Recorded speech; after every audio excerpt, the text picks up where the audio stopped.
To Sumeru, our next objective should be to head to Sumeru City and find a way to meet with Lesser Lord Kusanali.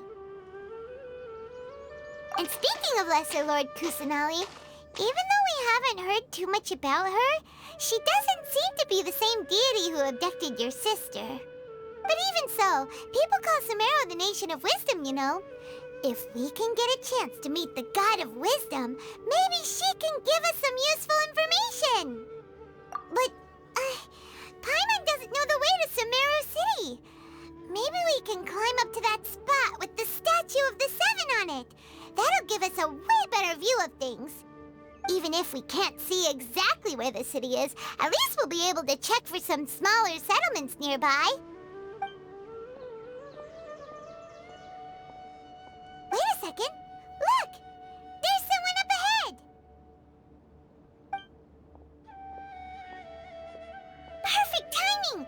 Now we can just ask for directions rather than wander around like lost adventurers. Hey there! We're not from around here and seem to have gotten a little lost. We'd like to ask for some directions. Huh? Did they not hear Paimon? Hey! You over there! Could you give us some directions? Huh? What's going on here? There's no way she could have missed that. Wait! Could she be ignoring us? How dare she? Well, even so, she might be heading someplace where we could find other people to ask. Let's keep our distance and follow her. When we get the chance, we'll just ask someone else for directions.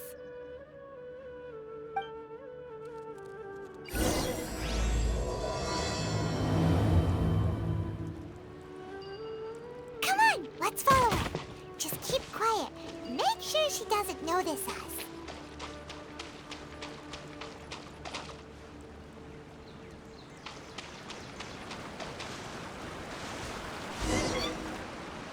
Huh? She just walked near that small waterfall and then suddenly vanished. Let's go take a closer look.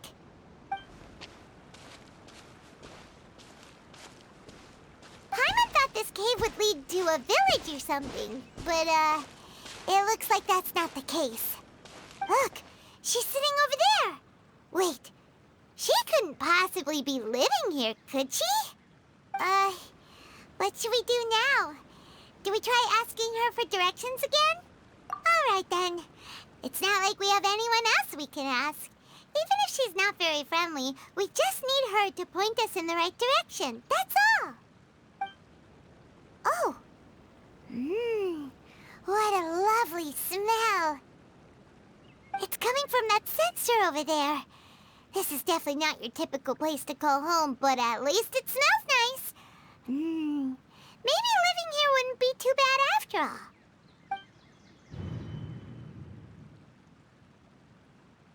Huh? What's the matter? You don't look too good. What? Is the smell making you feel sick? Strange. Paimon doesn't feel anything.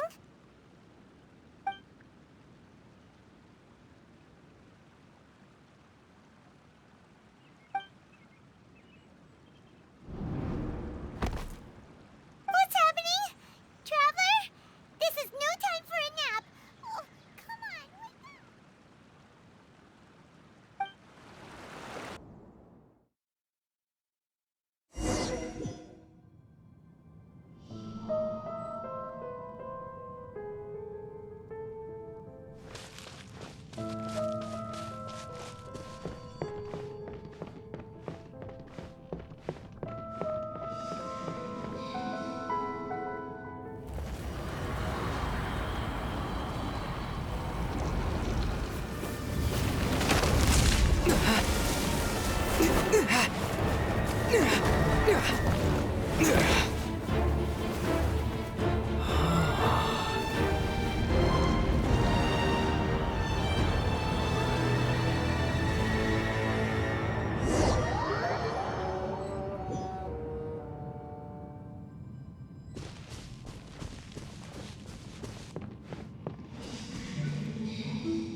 The Traveler's been out for a long time now.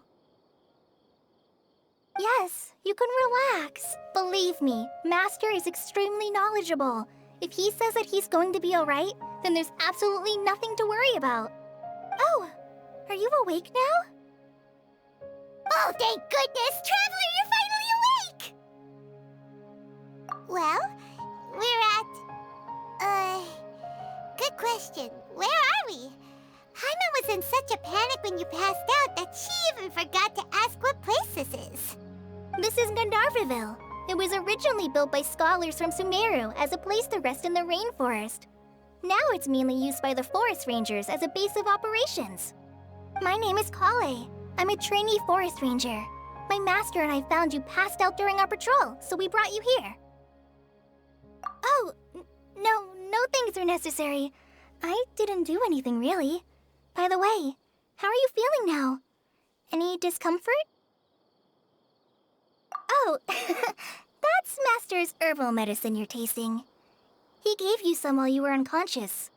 Before I forget, Master mentioned you should take more medicine once you wake up.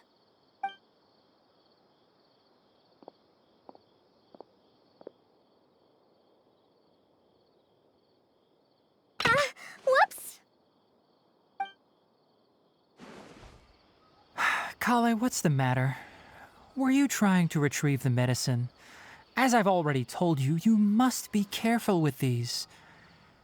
All right, I'll get it for you once I'm finished here. Sorry, Master. Now, the guide to Avidya Forest's edible fungi is clearly posted on our bulletin board. But if Farbode forgets which mushrooms to avoid one more time, I'll have no choice but to leave the guide somewhere a little more visible. Like right smack on his forehead so others can remind him to be careful. Right? This is the second time he's come down with food poisoning this month. I'll be sure to give him a good talking to. Yes, please do. If, on the off chance, Farbode simply enjoys having little imaginary fairies dance before his eyes, then we'll just let him be. But the next time he requires any of our medicine, be sure to charge him accordingly.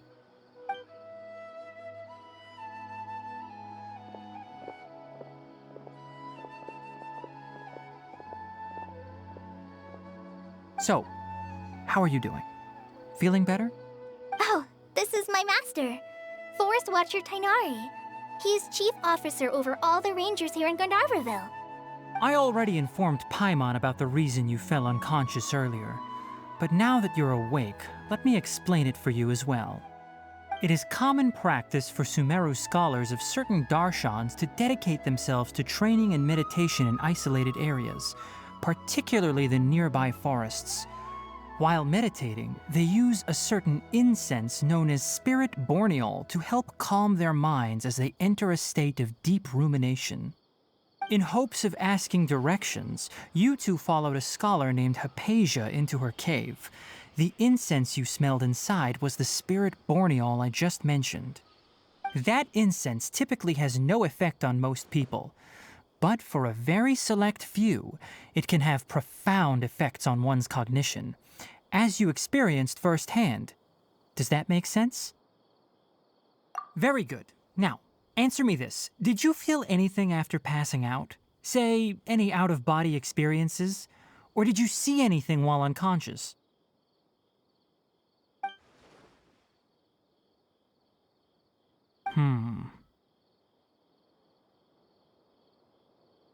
Collei, let the others know to stop bringing their patrol logs here for now. Huh? Why? Because these two will be staying here for the next few days. They can have my room and I'll bunk with Amir. Now get a move on and be sure to do as I've said. Yes, Master Tighnari.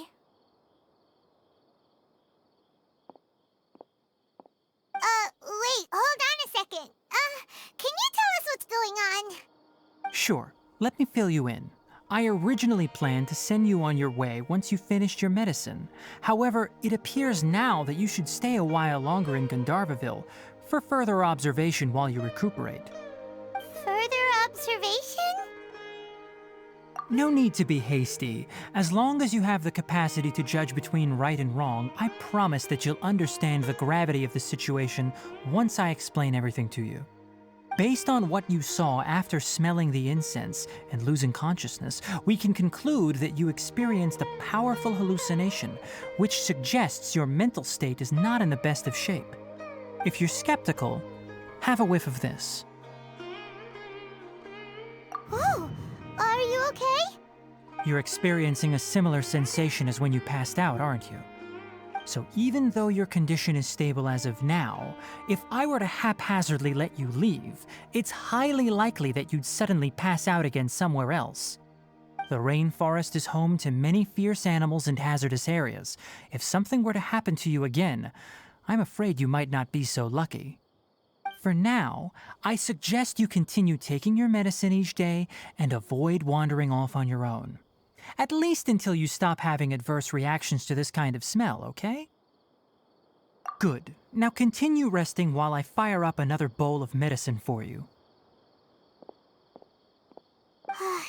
Seriously?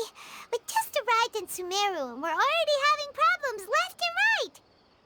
Paimon knows we're set on meeting Lesser Lord Kusanali as soon as possible, but you really don't look too good.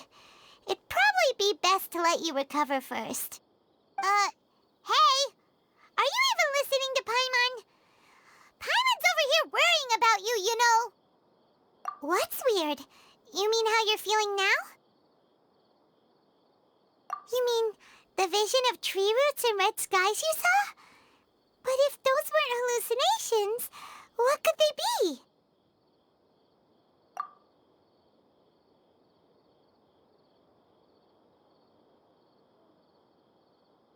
Well, considering how unique you are, Paimon trusts your judgment here. But why didn't you say anything about it to Tighnari? If he misjudged your condition, then there's a chance you could get worse, right? Huh? You mean that Tighnari already knows that what you saw weren't hallucinations? But if that's the case, why would he try to hide that from us? Oh, Paimon gets it now. That explains why you were so quiet earlier. Well, that settles it then. We'll stay here to rest up and figure out what's going on with your hallucinations. But it seems like asking Tighnari might not be an option anymore. What do you think we should do? Good idea! Collei's pretty friendly. We can ask her tomorrow about what she knows regarding the Dendro Archon and customs in Sumeru.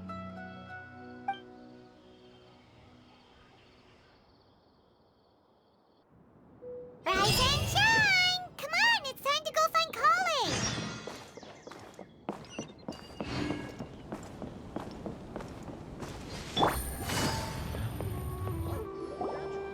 All right, next let's see your right hand. Yes, not bad. But please remember that you still need to be careful. Understand? Yes, I will. By the way, Master, I still haven't received the patrol route for today. Look, Collei, today's patrol will be a long one, so you won't be coming along this time. Besides, there's a chance we may encounter... well, you understand. But I have a vision too! Am I useless to everyone now? Don't talk like that, Collei. This is not something you need to be worrying about right now. Ah, there you are. Feeling any better? Yeah, Since we'll be staying here for now, we thought we might as well try lending a hand around here. Seems you're not the type to sit back and take it easy for a while, huh? In that case, perhaps Collei could take you two for a patrol south of Gandharvaville for the day. And if you're feeling up to it, you can be responsible for cleaning the Statue of the Seven. Tighnari, we're ready to head out. Roger, I'll be right there. All right, we'll be heading into the forest now. I'll leave any further details to Collei. Yes, you can count on me. So, Collei, what exactly are we going to be doing today? Tighnari mentioned cleaning the statue just now, but, that doesn't really sound like the job for a ranger. Well, a forest ranger's responsibilities can be pretty diverse. They handle a variety of tasks, like checking the condition of outlying roads, maintaining forest facilities, ensuring fire prevention standards are met, and providing assistance to travelers and locals. As for Master, well, he has to handle more dangerous areas of the rainforest. Today we can perform routine checks on the pathway lamps as we make our way to the Statue of the Seven. Paimon, traveler, this way! You can leave the task of checking the lamps to me. In the meantime, you two can keep an eye out for anything unusual.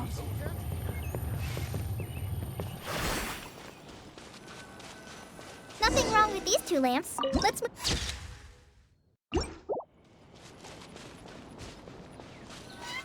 Oh, this lamp seems to be getting a little wobbly. Let me make a note of it.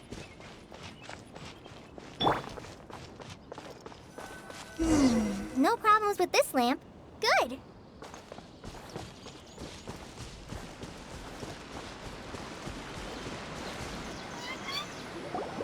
The Statue of the Seven is up on top of that large rock formation. You must have seen it when you came down this road before. It's pretty high up there, isn't it? Don't worry. If you're afraid you can't make it up there, I'm sure Master wouldn't mind if you don't clean the statue. Oh? I guess I'll leave it up to you then. There's not much footing once you reach the statue, so be careful up there. Paimon will fly up with you and help you with those hard-to-reach areas. By the way, Collei, do you know anything about the Dendro Archon? You know, what's she like? That depends. Are you referring to Greater Lord Rukkhadevata or Lesser Lord Kusanali? Huh? Greater Lord Rukkhadevata? Oh, is that the name of the former Dendro Archon? Uh-huh. Greater Lord Rukkhadevata was Sumeru's first Dendro Archon. She created the rainforest as well as the wall of Samiel around the desert. Her works provided a means of peaceful living for everyone. To the people of Sumeru, she's not only a symbol of wisdom, but also of power and kindness. Unfortunately, she disappeared in a great calamity that occurred a few hundred years ago. According to what Master has told me, the sages later found the newly born Dendro Archon and whisked her back to Sumeru. To celebrate the reinstatement of their lost deity, the sages dubbed her Lesser Lord Kusanali and let her reside in the sanctuary of Sarastana. Uh-huh. Then what happened? Well, and then... I'm not too sure what happened, to be honest. Huh? You're not too sure? But aren't you from Sumeru? Yeah, I'm from Sumeru. But... Maybe it's difficult to discuss this topic with strangers. If that's the case, then don't worry, we understand. No, it's not that. I'm not trying to hide something from you. Besides, I don't consider you two strangers. Anyway, you two know Amber, right? Wait, Amber? You mean... Yes, that's her. I once lived in Mondstadt for a while, and she helped me a lot during that time. You could even say that she helped me become a new person. There's no one like Amber. She lives life to the fullest while always adhering to her strong sense of justice. She's ready to answer the call for action at any moment, but is also very understanding of others. She's like the spark that lights the fire in everyone's heart around her. If you ask me, She's a prime example of a true outrider. She's the first person anyone coming to Mondstadt will meet. You can't help but be enthralled by her charm and enthusiasm, causing you to fall in love with the lands of Mondstadt and...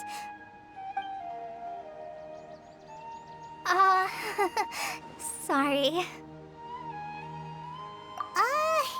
Paimon thought the work of Outriders was a little different from what you just described, but one thing's for sure, you really like Amber.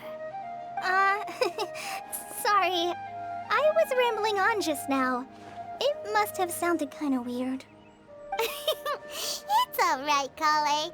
Knowing that you're a friend of Amber somehow makes Paimon suddenly feel a lot closer to you.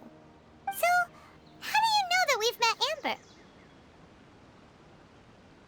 Well, after I returned to Sumeru, Amber and I have stayed in touch by writing each other letters. In one letter, she mentioned that Mondstadt was attacked by a fearsome dragon, but the city was saved by a mysterious blonde traveler and their floating companion. I knew you two were the ones she mentioned in the letter the moment I saw you. But, considering everything you've been through that day, I thought it'd be inappropriate to bring it up. Ah, so that's how you knew. Yep, so please know that you two have my complete trust, really. I wish I could tell you more about the Ginger Archon, but I have been away from Sumeru for some time, and I haven't read any books. Sorry. That's alright. You've already helped us a lot. We had never even heard of Greater Lord Rukkhadevata or the Sanctuary of Surasthana until you mentioned them. Oh, I'm happy that was helpful. There is one thing I want to ask, though. Why do you two want to know about the Ginger Archon?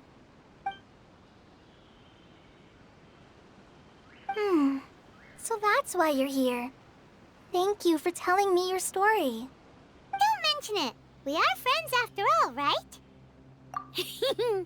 Alright, we have a statue to clean. You both have my thanks. While you two are up there cleaning, I'll go ahead and inspect the forest canopy. Let's meet back here shortly.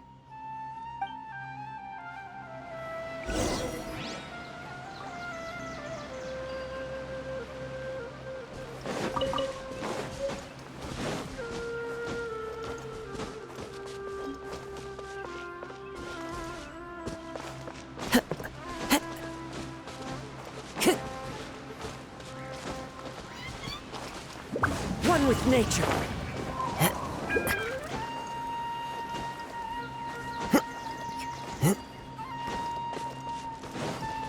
Into the wind. The Dendro Archon statue of the Seven is up there. You should try touching it like the other ones we found on our journey. Huh?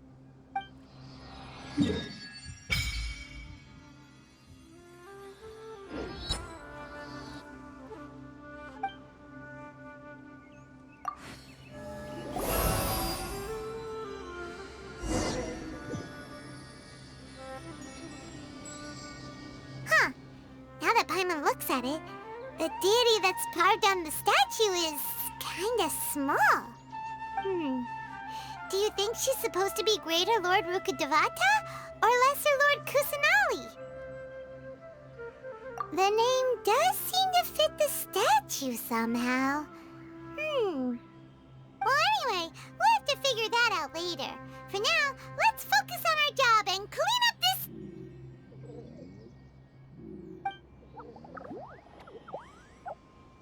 Huh? Wait a sec. Is it just Paimon, or was there something moving? Yeah, that's it. Small and round, like cabbage, but moving.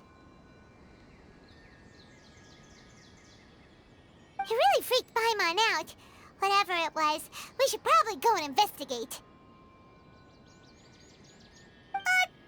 Actually, on second thought, maybe we should get to cleaning first.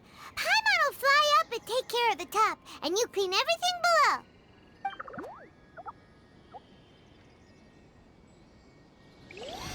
Nice work! That's one clean statue. Let's head down and meet up with Collei.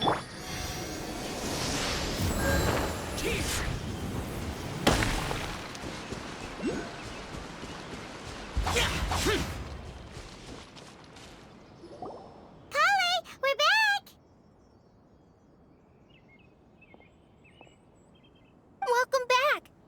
must be tired after all that climbing.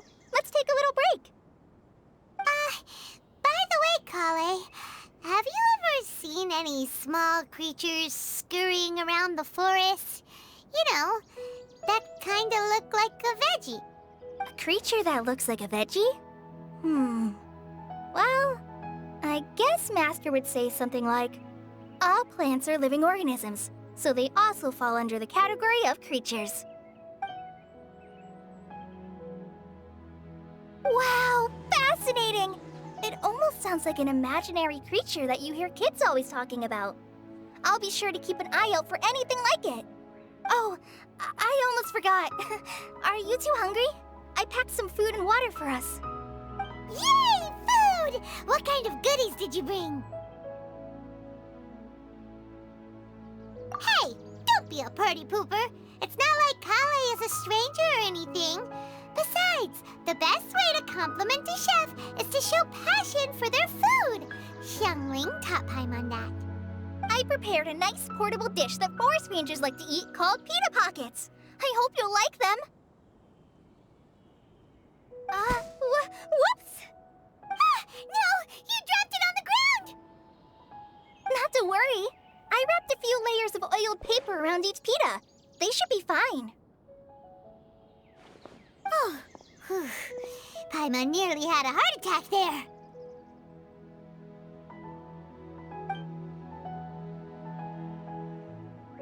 Those pitas are amazing! You're quite the cook, Collei. Thank goodness you wrapped them in paper. Paimon wouldn't have been able to sleep at night knowing something so tasty had been wasted. You really know how to compliment the chef, Paimon. Since you liked it so much, I'll be sure to give you a copy of the recipe sometime. I'll even include all my personal cooking pointers, so you'll be making your own pita pockets in no time. Yay! Thanks, Collei! It's hard to believe someone as diligent as you could have clumsy moments, too. Oh, I guess it happens from time to time. So, Collei, don't you think that Tighnari's a little too strict with you? He won't let you touch anything without his permission. Paimon knocks stuff over all the time flying around the Traveler, but he's never said anything. Everyone has their clumsy moments. No, you've got the wrong idea about Master. Sure, he may seem a bit harsh at first, but with some time, you'll see that he's actually very kind-hearted. I've heard the veteran rangers say that Master is from some ancient and mysterious race that is known for their cunning wit and reclusive nature. Oh, by the way, you've heard of the Academia, right? Well, there's a group called,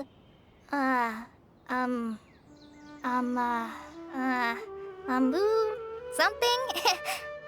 Well, anyway, because Master does a lot of research on plants, sages from the Academia have written him many times, inviting him to take up an official position there.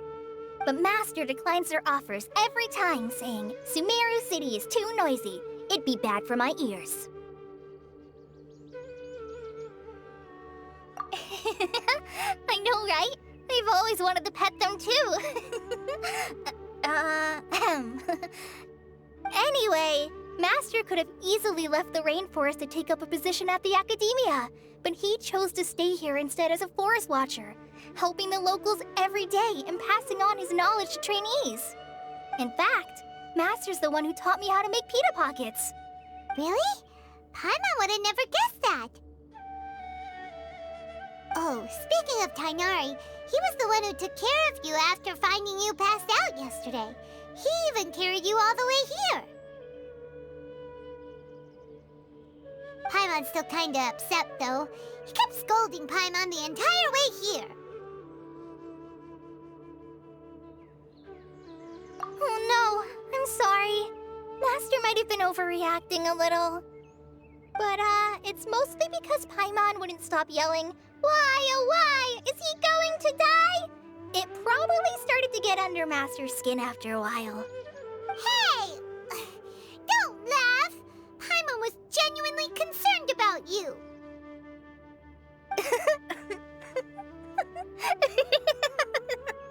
Hey! Now even Collei started to laugh.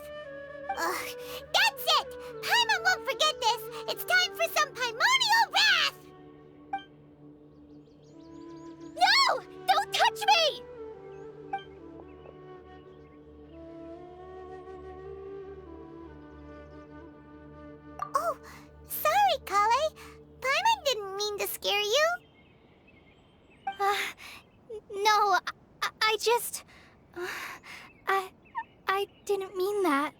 Collei, are you okay? What's the matter? No, I'm fine. I'm sorry. I must have startled you both reacting like that. Oh, well, it's getting late now. Let's hurry back to Gandharville. I think Master and the others should be back by now, too. Huh? What was up with Collei just now? And why is she in such a hurry all of a sudden? Look, she's practically running back. Paimon can't even see her now.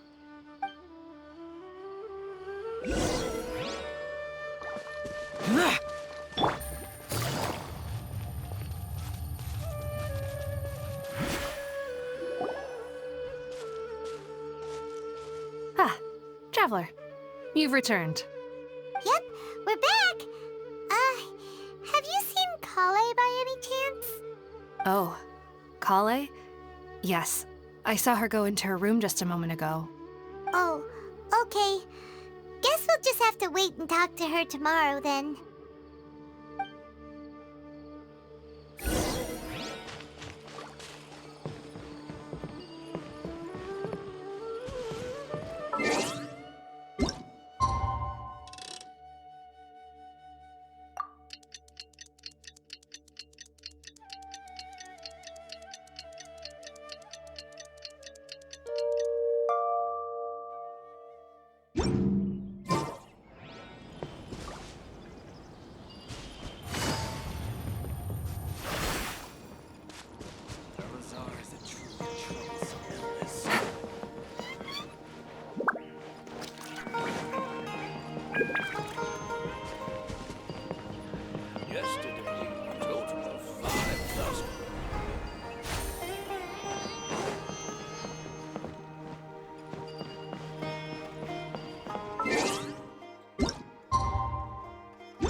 Ah, it's you two.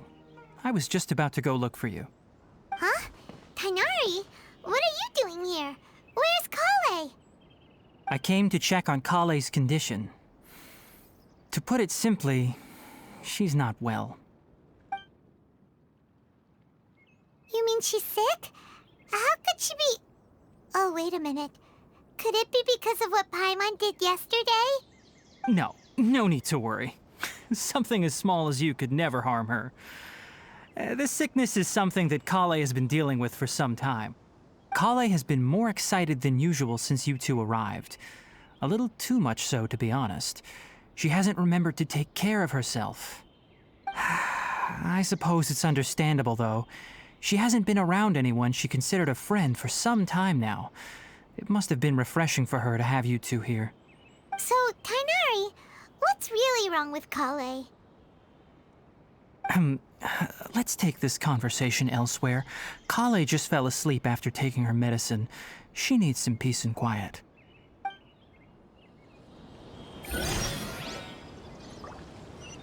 Maybe she's in a better mood now. Let's go check on her.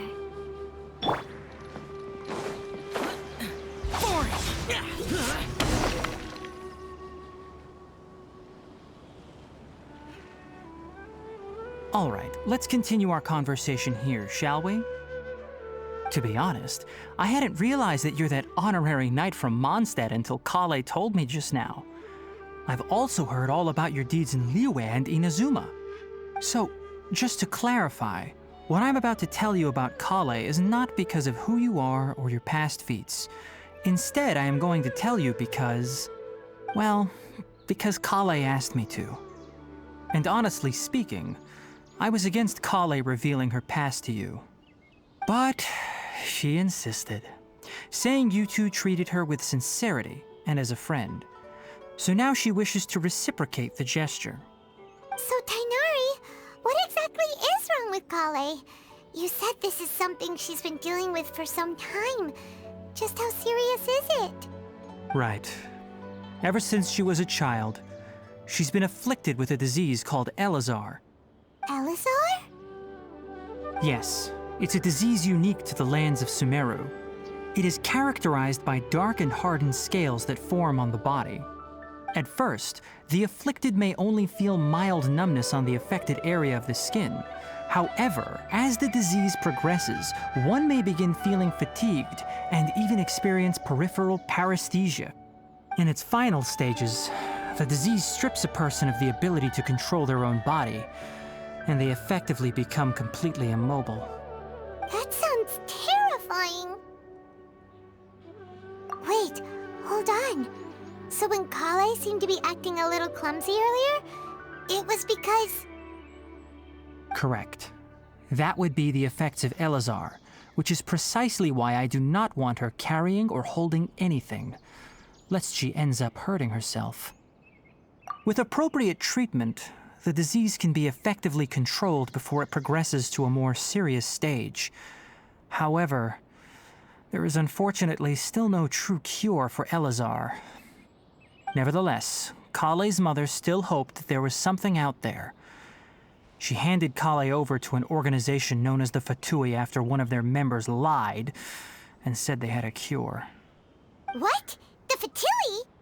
Ah, it appears you are already familiar with them. That'll save me some explanation. Anyway, the person who eventually rescued Collei and brought her to me for care said that she had been given to a harbinger known as the Doctor. I have no idea how this doctor managed to do it, but her case of Elazar was completely stable for all the years that Collei was with them. However, Collei's days with the Fatui were anything but pleasant. Collei is a resilient individual and always tries to appear cheerful, but her experience with the Fatui has left deep scars. Even now, she can still feel deathly afraid of someone touching her. Oh, Paimon had no idea Collei's been through so much suffering. Oh, by the way, Paimon, Collei wanted me to tell you that she's sorry for scaring you yesterday. She also wanted both of you to know that she's sorry for hiding her illness. She doesn't need to apologize. None of this is her fault at all. Well said. I hope you'll get a chance to tell her that in person the next time you see her. Collei once thought that it would be impossible for her to have any real friendships. I trust that you two will never let my trainee experience such emotional pain again. Don't worry, Tighnari.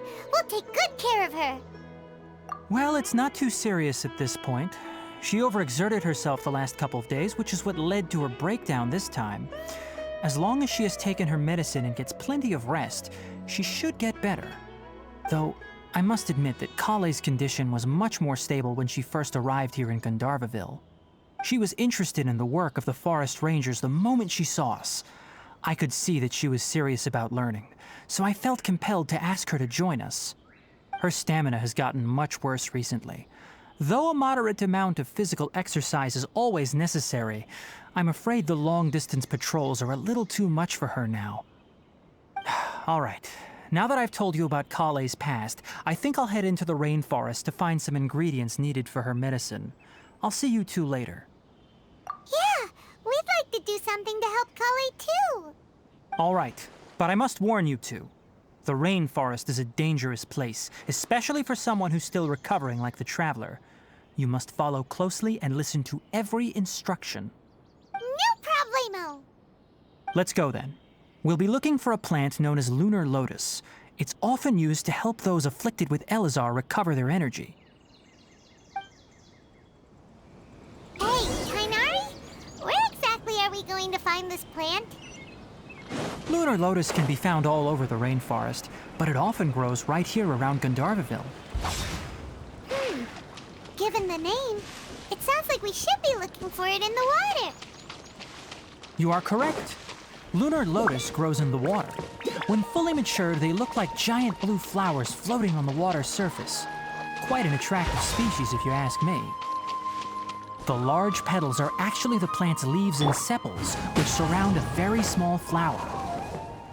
You should note that many of the plants found in Sumeru have names that are contrary to their species. Take the Kalpalata, for example. The plant is not a lotus at all, but rather a vine. And then there's the Sumeru rose, which is not a rose, completely contrary to its name. Oh, Note to Paimon. Never bring up the topic of flowers with Tighnari.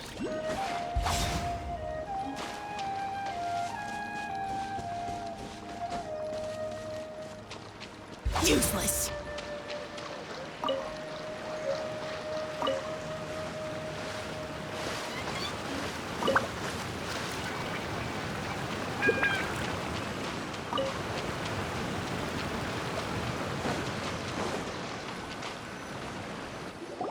There should be lunar lotuses growing somewhere in this area. Let's split up and begin searching. If you could manage to gather 4 of them, that would be sufficient. We'll rendezvous here once you've gathered the needed amount.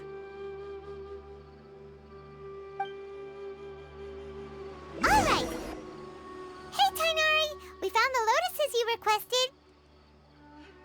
Let me take a look. Good, very good. These are all excellent quality.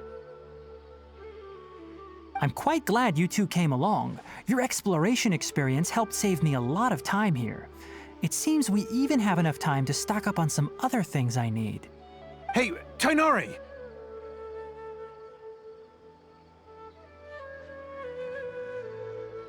Oh, Tighnari! Someone's calling your name! They're dressed like a forest ranger. Ah yes, that's Amir and the others. But didn't they just set off not too long ago?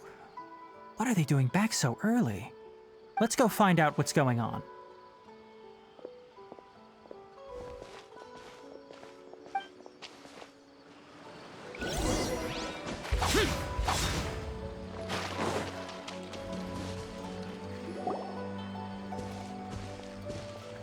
Tighnari, thank goodness we found you here. We were just about to head back and find you at Gandharvaville.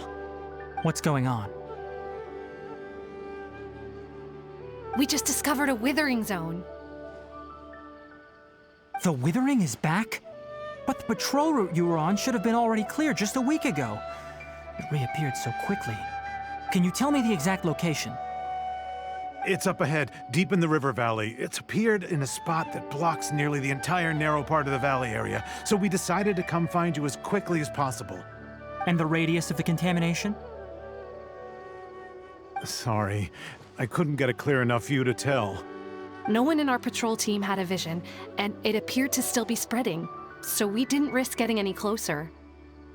Okay, I understand. You made the right decision. I'll go deal with it right away. In the meantime, please guide these two back to Gandharvaville. Wait, Tighnari! Why don't you let us help you? You two have only just arrived in Sumeru. You're still unfamiliar with many things in these lands. There's a unique type of anomaly that occurs in the Sumeru rainforest. It's called the Withering. The affected areas not only cause nearby vegetation to wither, but it's also lethal to wildlife and even people. If you don't carry a vision, then you should think twice before approaching such places. Yes, Amir is absolutely right. I wasn't kidding when I said the rainforest is a dangerous place. As Amir said, only someone with a vision, that is, the power to manipulate elements, will be able to resist the Withering's corrosive effects for a time. That's right. If any of the forest rangers without a vision come across a withering zone, we first make a record of the location and then have a ranger with the proper abilities deal with it, like Tighnari here. Only someone with a vision can venture within a withering zone and find a way to deal with it. But you don't seem to carry a vision. Don't worry, he may not have a vision, but he's a real pro at using the power of the elements. It seems the rumors about you are true. In that case, all right, you two may accompany me.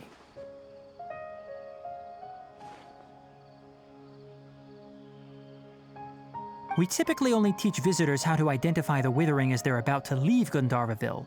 We'll make an exception today, and show you what it looks like up close.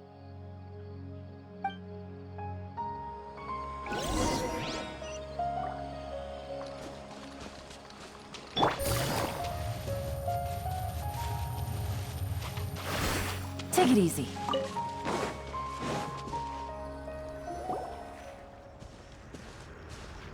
Stop.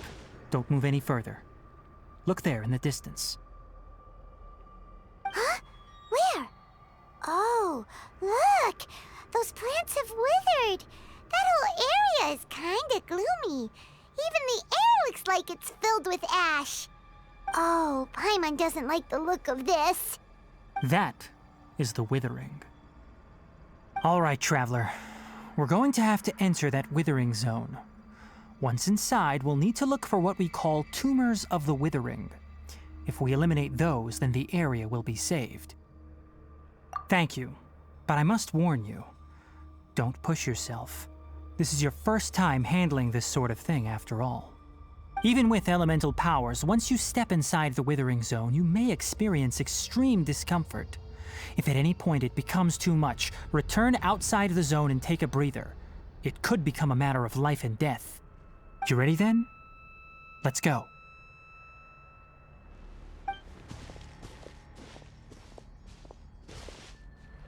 First, we must locate any branches sustaining the Withering Zone.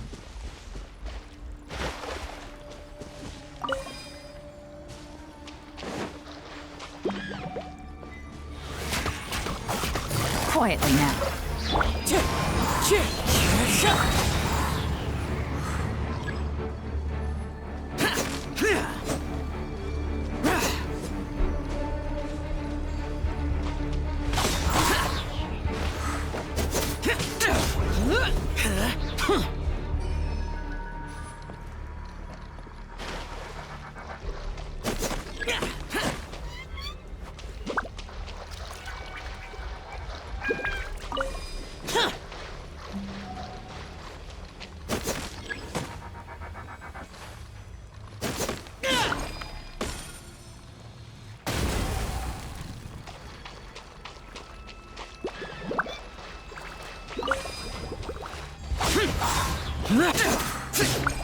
Busted.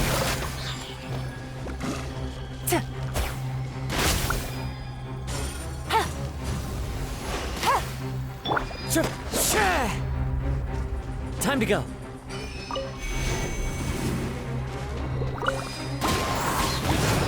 Clouds high, the birds call.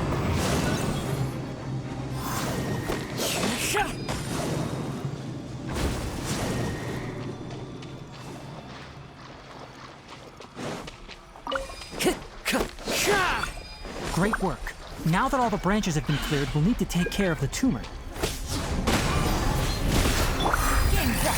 It's over. Quiet. Now, destroy the tumors of the Withering.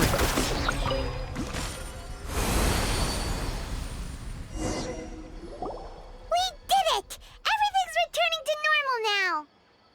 Yes, thanks to you two. We were able to quickly restore this area back to normal. Tighnari? You make it sound like we did well, but why does Paimon have the feeling you're worried about something? It's that obvious, huh? Alright, it's like this. Recently, the rate at which the Withering Zone appears has been increasing. Even though we were able to quickly clear that Withering Zone, it won't be long before another one appears. If that simply meant more work for me, then that wouldn't be an issue. But it's far more severe than that. The Withering is leaving lasting effects on the rainforest itself. For instance, even though we cleared out the Withering Zone, many of the plants that were affected will not recover. This presents a crisis for the ecosystem itself. Many plants in the rainforest are already in decline, directly impacting the wildlife that depends on those plants. And most disturbingly, as the appearances of Withering Zones have started to increase, Collei's case of Elazar has also become more serious. Huh? But why's that? I'm still not sure of the exact reason. However, I've received word from acquaintances at the academia that similar cases are being reported for patients with other conditions. No, none that we know of. The Withering has been recorded in Sumeru for millennia. It's said that it originates from the depths of the world. By the way, have you heard of Irminsul before? Irminsul is a tree located deep beneath the surface. Although it isn't like any tree we know in a biological sense, you can basically think of it as a large tree that grows downwards rather than upwards. I'm sure you've heard of ley lines, right? They're like the roots of Irminsul, spreading and extending from a massive cavern deep underground all the way up to the surface.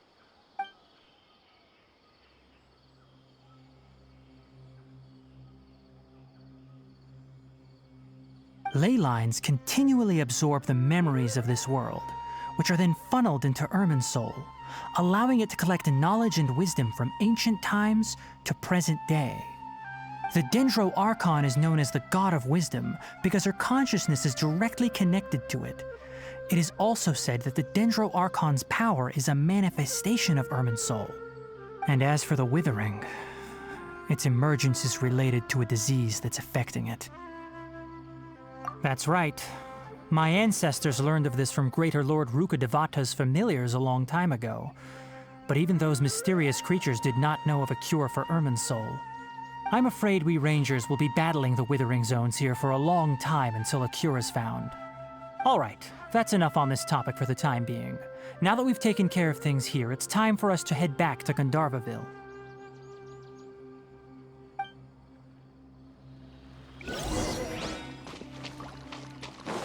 Boring!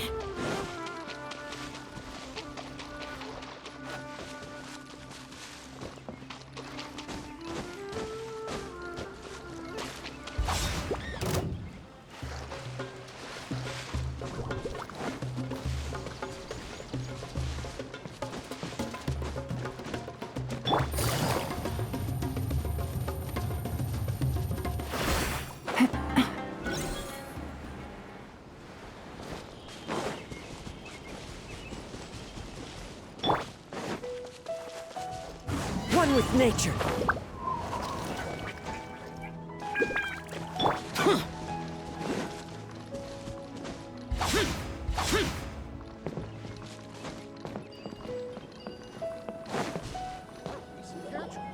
Oh, Tighnari, you all made it back.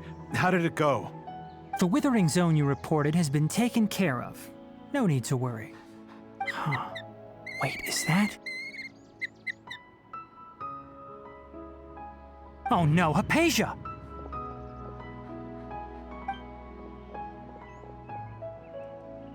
Huh? What's wrong, Tighnari? This Duskbird is Hypatia's designated courier for urgent news. You do remember her, don't you? She's the scholar you and Paimon were following when you first arrived in Sumeru. Oh, her? How could we forget? So did something happen? Let me see what's written in the letter first. Oh. So what's it say? And what's with that weird expression on your face? Just let Paimon read it. Huh? All Paimon sees are 3 squiggly lines. Yes, allow me to explain.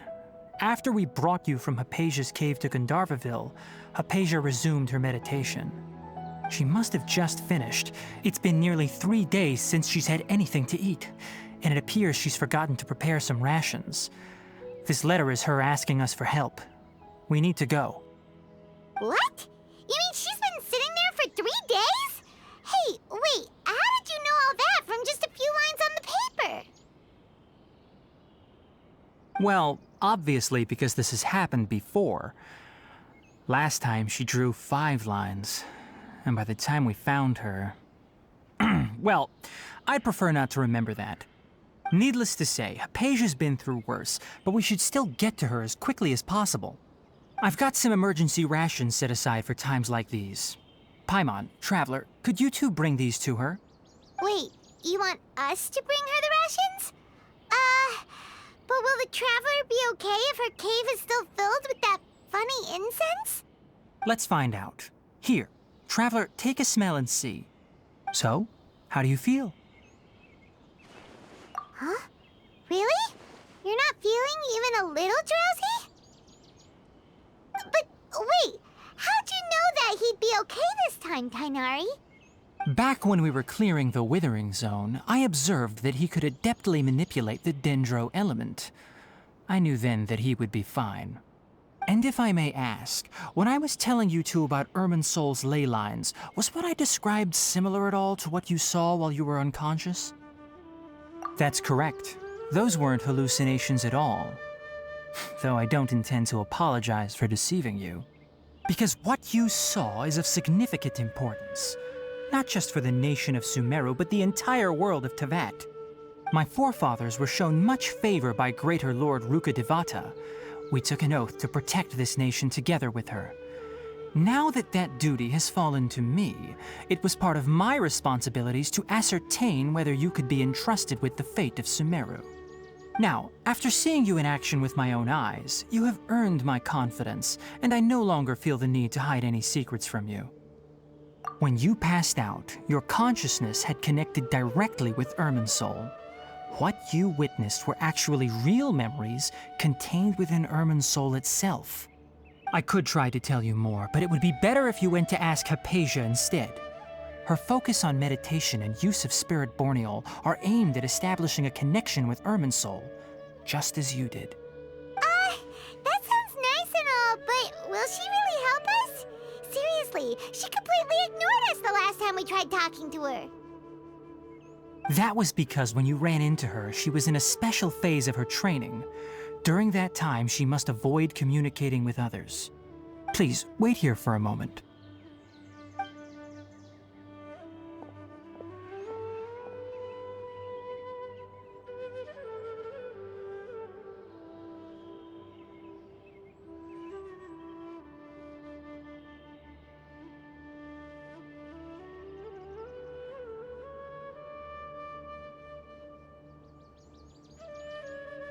Here, take these. It's a meal I packed for Hypatia, as well as some other ingredients.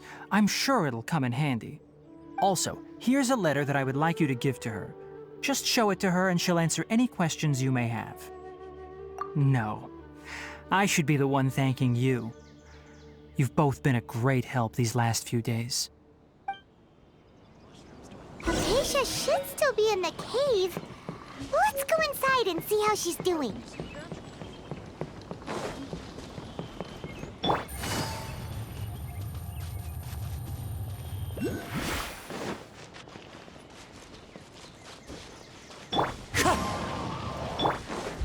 Boring!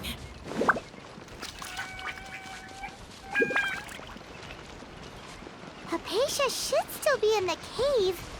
Let's go inside and see how she's doing.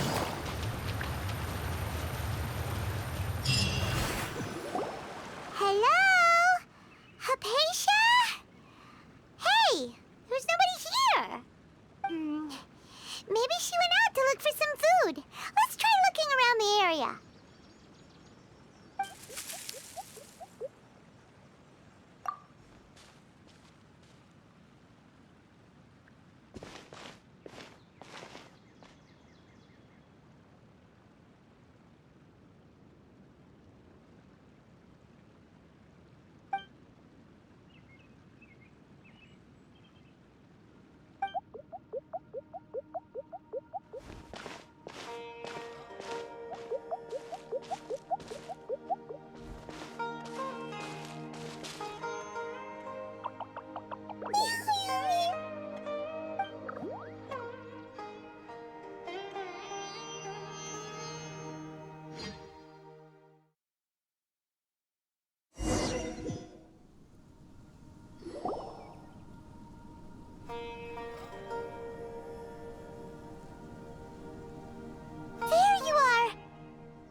Hypatia, are you alright? So hungry. Need water. There's no way we can get her to eat in her current condition. Let's try finding some water first. Huh? Wait, why does it look super foggy outside all of a sudden? Anyway, let's go look around.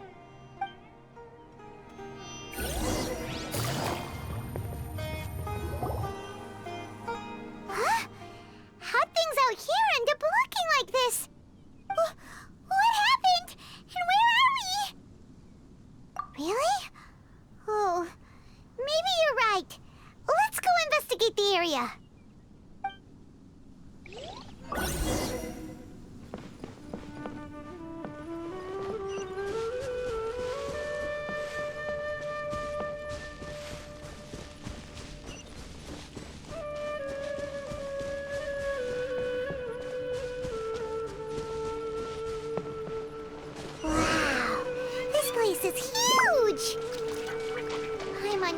something off about that cave.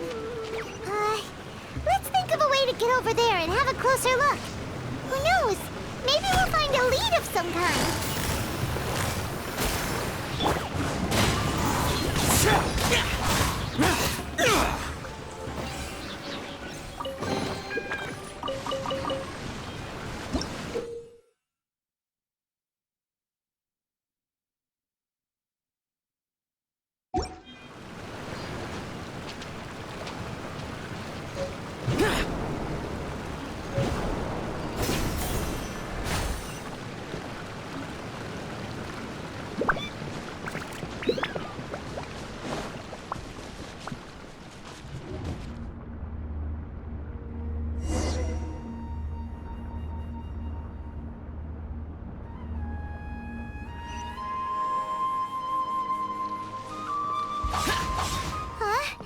What happened just now? Why'd everything around us suddenly change?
Allow me! Time to go. As one with wind and cloud. Disappear! Here!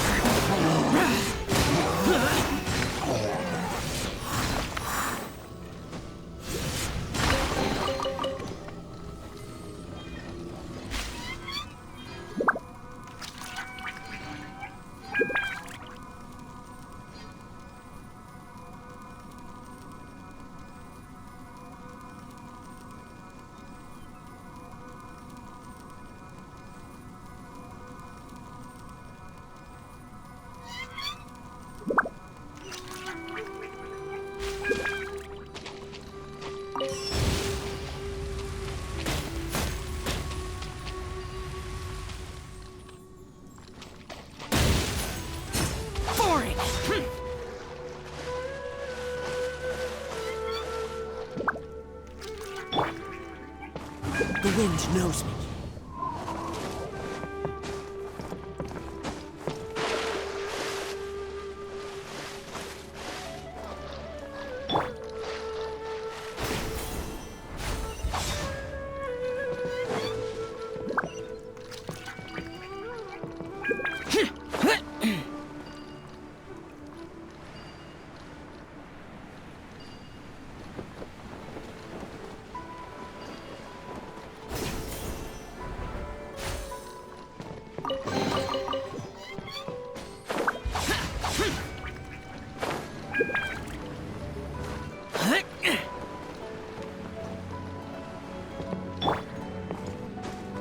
Follow the wind.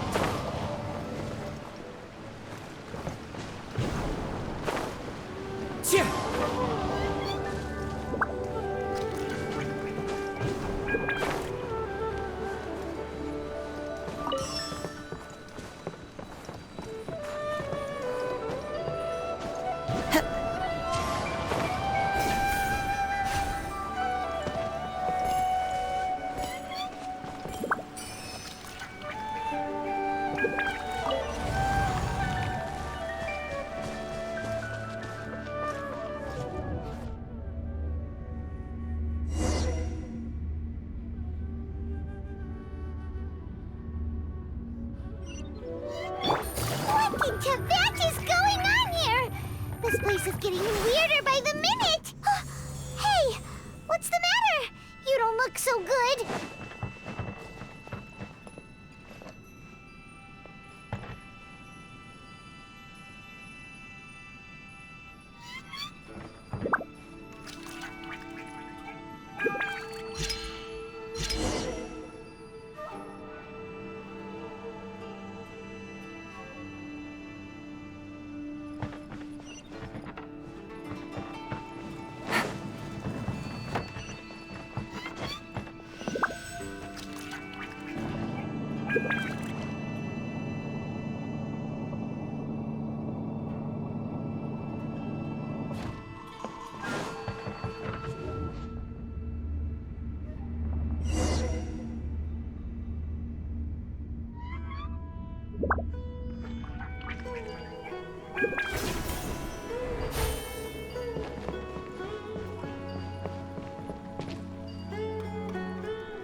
Well. Looks like we meet again, traveler. The Abyss Herald! What are you planning to do in this strange place? Strange place. Plotting. You needn't worry about such things. They don't concern you. Bow before the Abyss! Things are about to get dicey. Rest and rebuild! Wind strike. Clouds high. The birds call.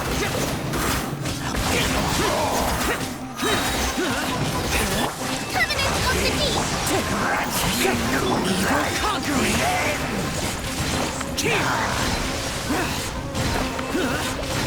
Worthless.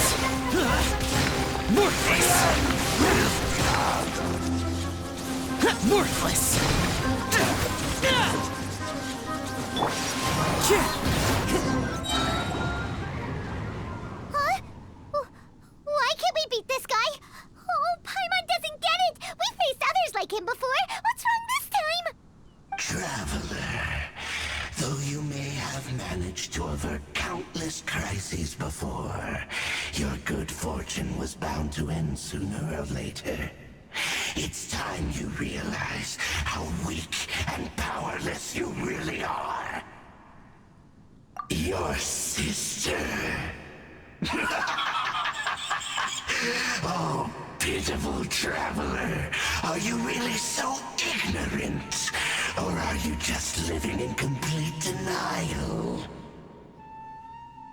Her Highness has long since forsaken you. Your meager existence in her eyes is that of an annoying bug, only to be stepped upon. The bonds of love and family which drive you to find your sibling are utterly gone. Your journey is meaningless. But don't you fret now. Today will be your last. Now die!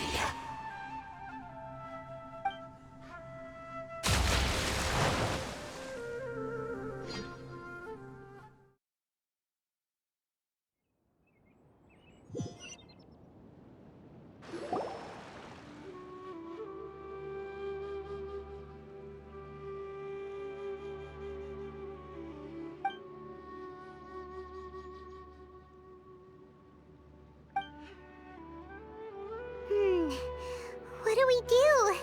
We haven't seen Hypatia anywhere out here. Oh, there she is! Quick, let's see how she's doing. So sweet. Well, the good news is that she's still conscious. Hey, why'd you drop her food on the floor like that? Oh, guess that makes sense. She does look kind of rough at the moment.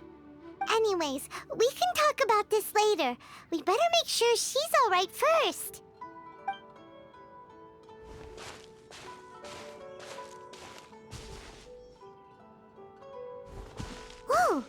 Wait a sec. Look at all this fruit lying around her. We can put that to good use.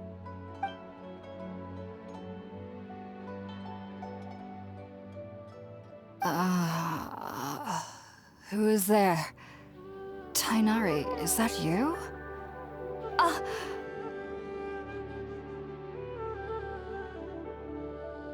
Huh? It's okay. You can relax, Hypatia. Tighnari sent us here to bring you some food and water. Here, we have a letter that he asked us to give you.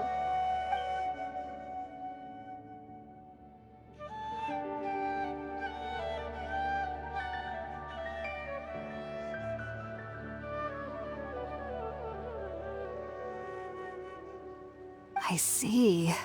So, you're friends of Tighnari. I apologize for all the trouble I've caused you. I'm grateful that you came so quickly to save me. You even brought all this fruit. Well, actually, we didn't bring the fruit. It was already here when we arrived. We were kind of wondering about that, actually. When we found you here, there was all this fruit lying around and even some juice dripping from your lips. How did you end up like this anyway? Oh, really? I seem to understand now. All the fruit was likely from my, neighbor. Must have come by and saw me like this. Your neighbor? You mean there's someone else living nearby? Oh?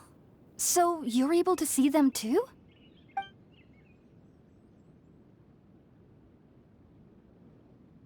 Wait, hold on a second, Traveler. You say that before we arrived, you saw some mysterious creature and suddenly had a strange dream? Isn't that a little too crazy to believe? No, I actually do believe what the Traveler is saying. I myself had a similar experience once before and ended up scaring my timid little neighbor here. You needn't worry. They mean you no harm. They only dragged you into the dream because they hoped to buy themselves a little time in order to scurry away. So, Hypatia, just what kind of creature is your neighbor exactly? I'm not sure what it's called, to be honest. But I do know that they have some sort of deeper connection with the Dendro Archon. I know this because the first time I saw them was also the exact day my consciousness was able to form a connection with Irminsul. Even after I opened my eyes and stopped meditating, my heart was still pounding, and my mind was racing with all the knowledge that I had touched. And at that very moment, I suddenly noticed a small figure at the opening of the cave. In my curiosity, I began to walk over to the creature. They must have already been used to me living in the cave, because they didn't seem to mind me approaching them. They just kept doing whatever they were up to. It wasn't until I crouched down next to them that they suddenly realized that I could see them. Oh! And then? And then I had a dream. By the time I came to, they were nowhere to be seen. I was convinced they'd never show up again. But sure enough, I saw them nearby a few days later. And they weren't alone. I feel like they aren't as afraid of me as the first time I approached them. But I never would have expected them to save me. Yes, no doubt about that. By the way, Tighnari mentioned in his letter that you had questions for me regarding Irminsul.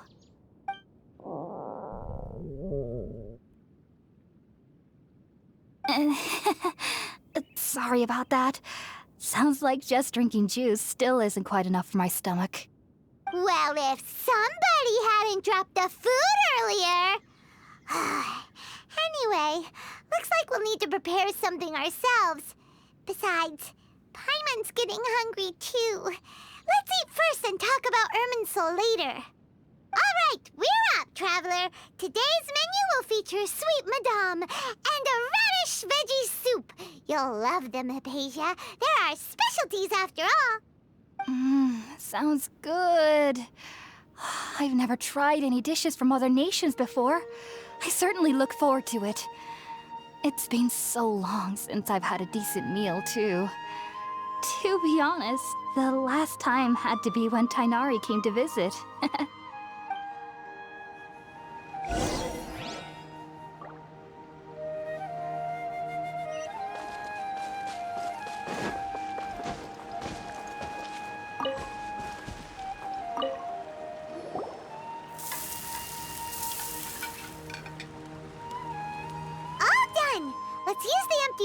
Tighnari gave us since we already watched it.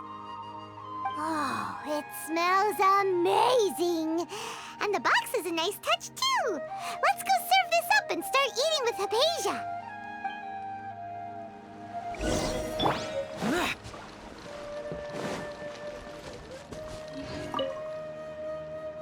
Are you already finished cooking? Mmm, smells delectable.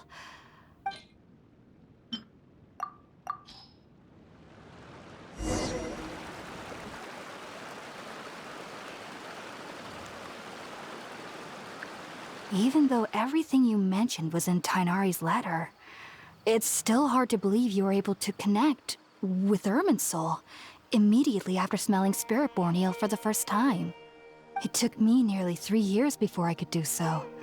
And everyone at the Academia even lauded me as a genius. You should know that some researchers spent their entire lives without ever successfully connecting with Irminsul as you have. So why does this incense allow people to connect to Irminsul? The ingredients used to make Spiritborn Ale primarily consist of plants created by Greater Lord Rukkhadevata. These special ingredients are conducive to heightening our senses to the Dendro Archon's power. Since the root of the Dendro Archon's power lies within Irminsul, we can occasionally tap into her powers to peer into the depths of the earth. Naturally, anyone who can establish a connection with Irminsul in their first ever attempt must be a person of great understanding. Makes sense. But Paimon's got a question. Why was he sensitive to the smell of those plants for such a long time? That was primarily due to his body's unique constitution. Stimulated by the incense, he could perceive the Dendro Archon's power and experienced a sensory overload, hence the adverse reactions. Taking in any scent similar to the ingredients of Spiritborn Ale would cause adverse effects. Not to worry, though. It appears you've already fully recovered. Technically, your body should still be sensitive to the powers of the Dendro Archon, but unless you're using intentional meditation techniques, the scent of Spiritborn Ale should no longer trigger such reactions. Whew. Well, that's a relief. I must admit, I am quite envious of your abilities. Even if it meant suffering from pounding headaches for the rest of my life, I'd consider it worthwhile so long as I could connect with Irminsul at will. Whoa, you're really serious about this whole thing, aren't you? I am a researcher after all. As a member of the Ritaoist Darshan at the Academia, my main area of research is the stars and their connection to the fate of living beings. But there is still so much we don't know, especially regarding the mysteries that lie in the starry skies. Which is why I must turn to the all-knowing Irminsul for answers. If only my perception wasn't so limited. Unfortunately, I cannot guarantee that my every attempt to attune with Irminsul will be successful, or that doing so will leave my consciousness intact.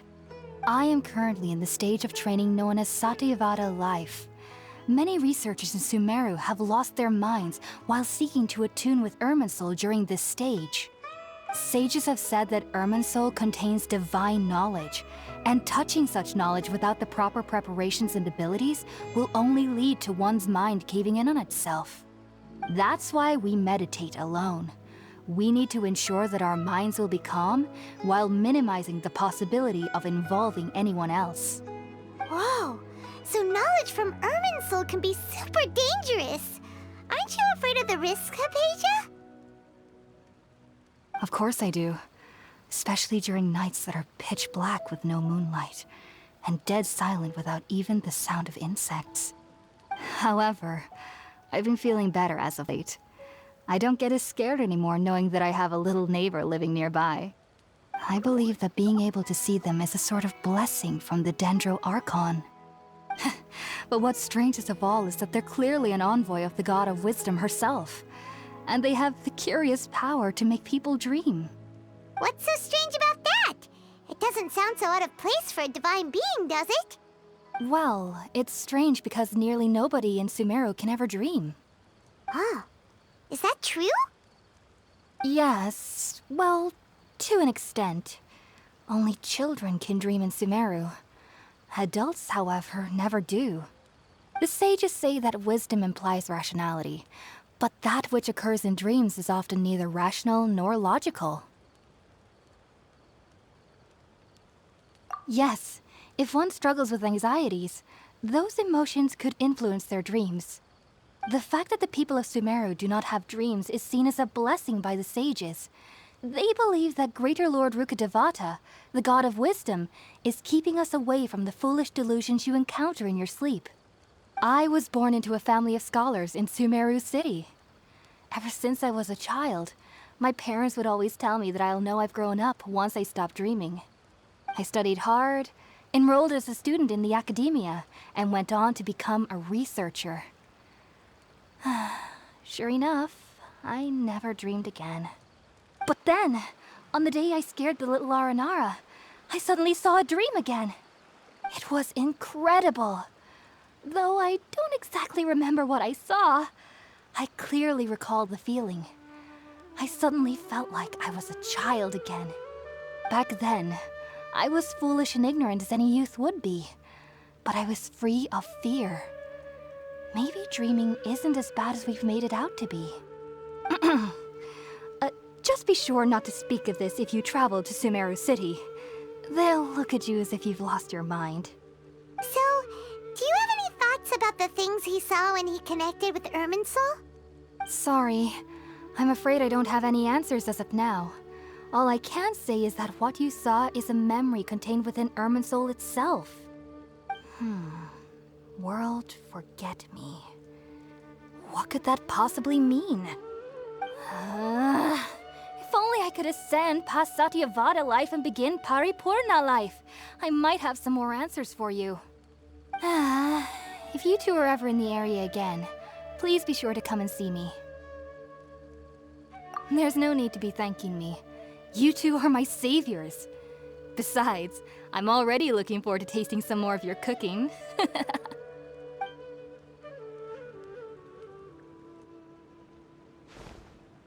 Now that we know Hypatia is alright and had the chance to ask her some questions, Paimon thinks it's about time to head back to Gandharvaville.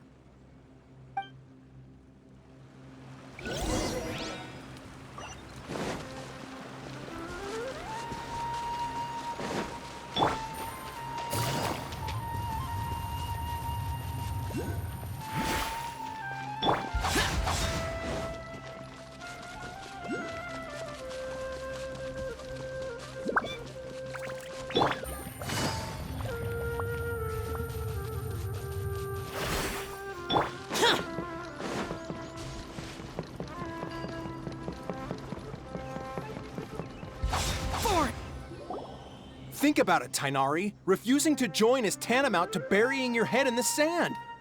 I understand that you're a forest watcher and that it's your duty to combat the effects of withering zones.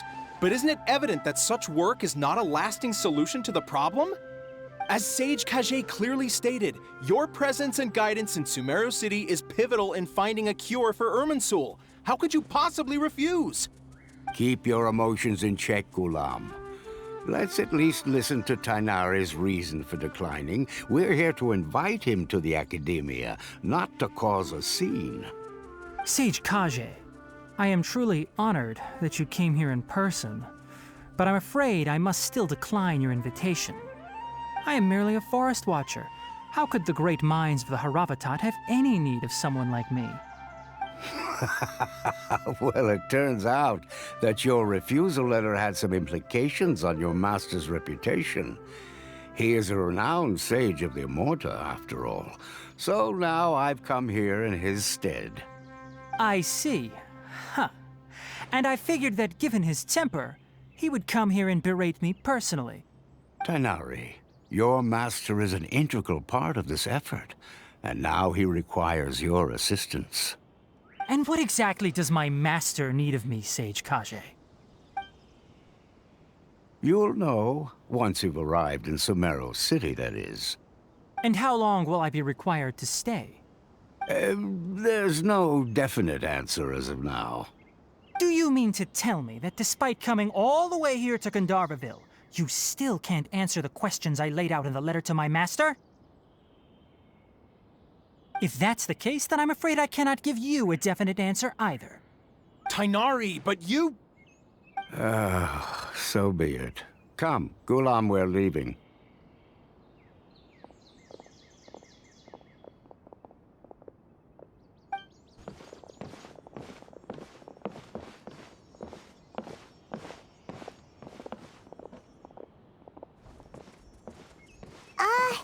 Tighnari, what was that all about?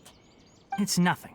Some people from the academia wanted me to go to Sumeru City to assist them with a project, but I had to refuse on account of all my responsibilities here. But all that can wait. How did things go with Hypatia? It was quite the eventful trip, but the main thing is that she's safe and sound. She answered a bunch of questions for us, too. Very good. Now that the traveler has made a full recovery, there shouldn't be any reason for you to tarry here longer. I assume you will be heading to Sumeru City, correct? That's right! We want to meet Lesser Lord Kusanali and ask her for advice. Do you have any idea on how we can find her? Sorry. I'm afraid I don't have any advice for you there. Well, do you at least know anyone we can try asking in Sumeru City? Let me think. My trips to Sumeru City have been fairly short, and most of my acquaintances are researchers. How about this? I'll write you a letter of introduction that you can give to a researcher I know. He's from the Amorta Darshan and is adept at gathering information. Asking him might prove worthwhile. Also, when you enter Sumeru City, you'll probably end up receiving something like this item here. I'm not sure if it will ever come in handy for you, but maybe you can give it a try. Oh? What is it? It's called an Akasha Terminal. It's a tool produced by the Academia that utilizes the legacy of Greater Lord Rukkhadevata. Some say that this very item is the basis of Sumeru's reputation as the City of Wisdom. Needless to say, this device and its usage fall under the Academia's expertise, so I'll leave it to them to show you how to use it. Great! Next up, Sumeru City! But wait, before that... That's right! Tighnari, we have something important to say to Collei before we leave. Is she doing better now? Yes, she's doing much better. After being confined to her bed all this time, I thought a little walk would do her some good. Last I saw her, she was taking the path towards the North Crossing. She knew you two would be leaving soon, so she must have wanted to see you off. Thanks, Tighnari. All right, let's go! Farewell, and good luck to you both.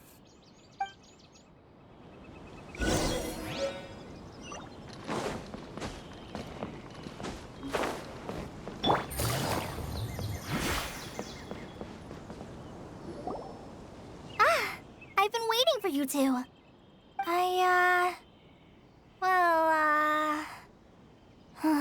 Never mind. I guess I should just wish you two a safe and successful journey.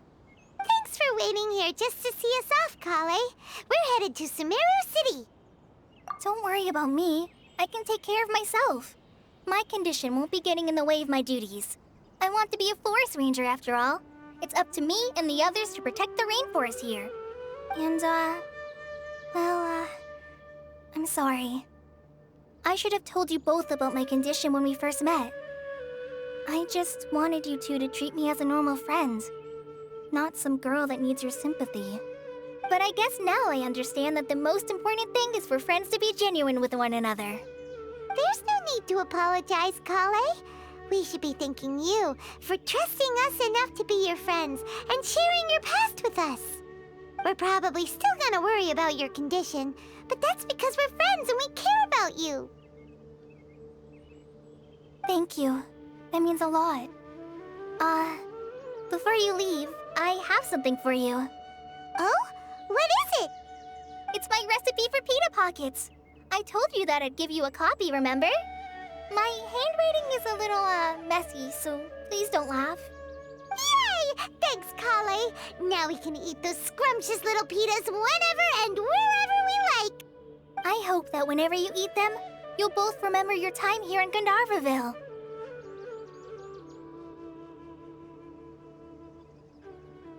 Well then, I, trainee Forest Ranger Collei, bid you both farewell. Please visit Gandharville again. The Rangers will always be ready to assist you here.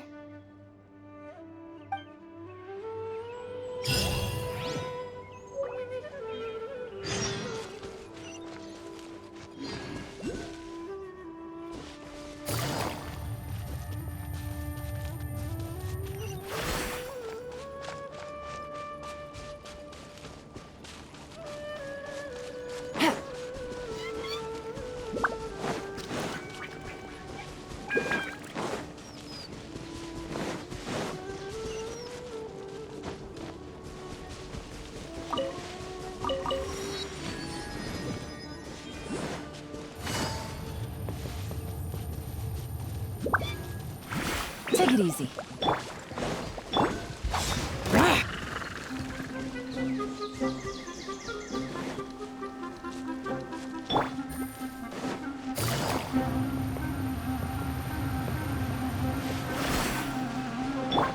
Useless.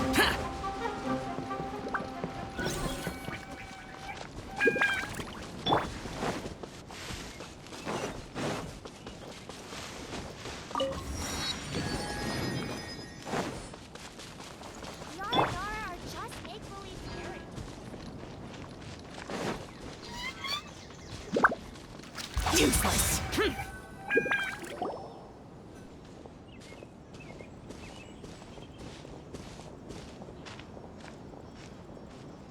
Sumeru City! We finally made it. Oh, did you see that? When those people entered the city, something on their heads lit up. One moment, please, you two. It appears this is your first time visiting Sumeru City. Oh, yeah, that's right. But how did you know that? Because there's currently no information on either of you in the Akasha. But no need to worry, that won't prevent you from entering the city. In fact, the Academia conveniently provides each traveler to Sumeru City with a device. Perhaps you two have heard of the Akasha before. It's our beloved Greater Lord Rukkhadevata's lasting legacy, a treasure trove of collected knowledge. After centuries of tireless research on the Akasha, the Academia created one of its most ingenious inventions, the Akasha Terminal. As long as you are within Sumeru's borders, you may use an Akasha Terminal to connect directly to the Akasha and access any knowledge you need. I should mention that due to technical limitations, the operation of Akasha Terminals will be much smoother and more effective in large cities such as Sumeru City and Port Ormos. Oh, so this is the thing that Tighnari was telling us about. It sounds pretty amazing. You two are quite fortunate. Until recently, it was standard practice to only issue Akasha Terminals to Outlanders who spent an extended amount of time in Sumeru. However, this policy was recently changed, and now all travelers are issued one upon arrival. Here are your Akasha Terminals. Please handle them with care. It kinda looks like a leaf. To activate it, simply hold it in your hand and say the following phrase to yourself. May the mighty God bless us with their voice of wisdom. Oh, since this little doodad lets you access knowledge, maybe we can use it to find a way to meet Lesser Lord Kusanali. Let's give it a try. Ahem. May the mighty God bless us with their voice of wisdom.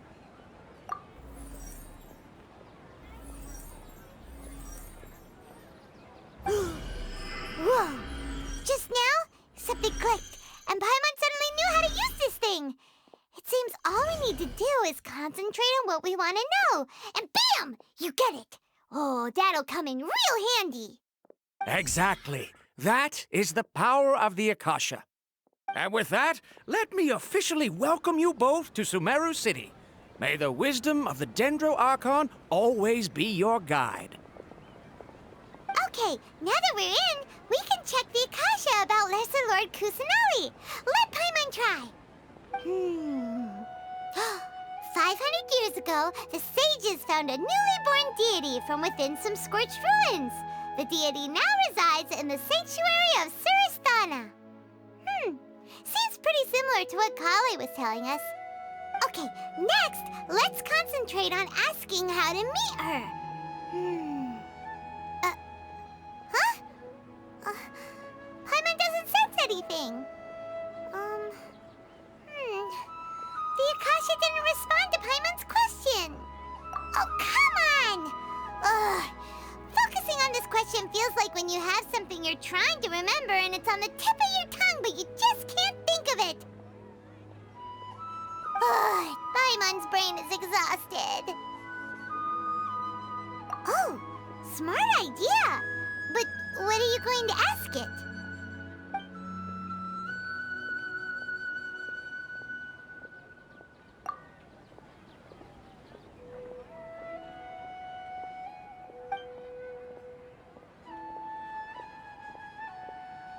Uh-oh. Paimon's getting all teary-eyed all of a sudden. It feels like the people of Sumeru really miss their Archon.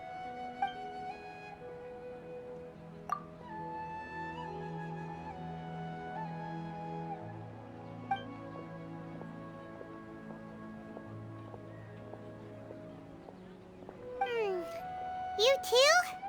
Well, glad it's not just Paimon.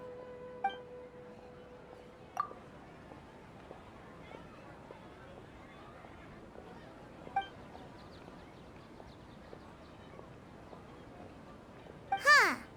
Could it be because we're Outlanders and we've only just arrived in Sumeru? You know, maybe we're not qualified to receive an answer to this sort of question or something. Well, seems no matter which way we try, we can't find anything that'll lead us to Lesser Lord Kusanali. Guess our only choice now is to try meeting with the researcher that Tighnari recommended. He's from Sumeru and even has a position in the Academia. Maybe he'll be able to access more info from the Akasha. Let's see. Tighnari wrote an address on the letter's envelope. Oh, it's not far from the city's gate. Let's head over and have a look. Hopefully he's at home. How can my own brother say I've been handed all the cumbersome tasks? Hello, are you Rohawi?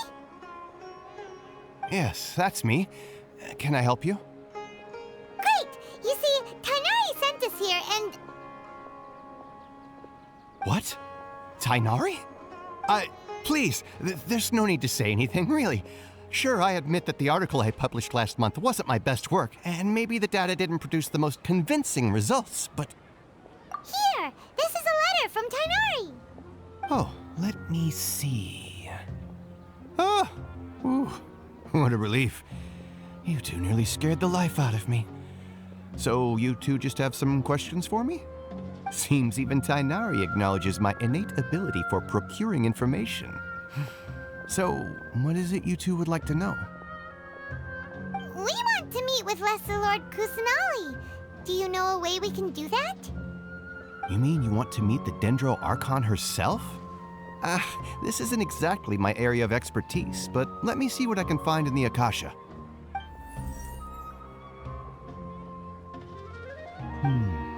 Sorry, the Akasha didn't respond to my query. What? You too? But what about your abilities for getting information and all that?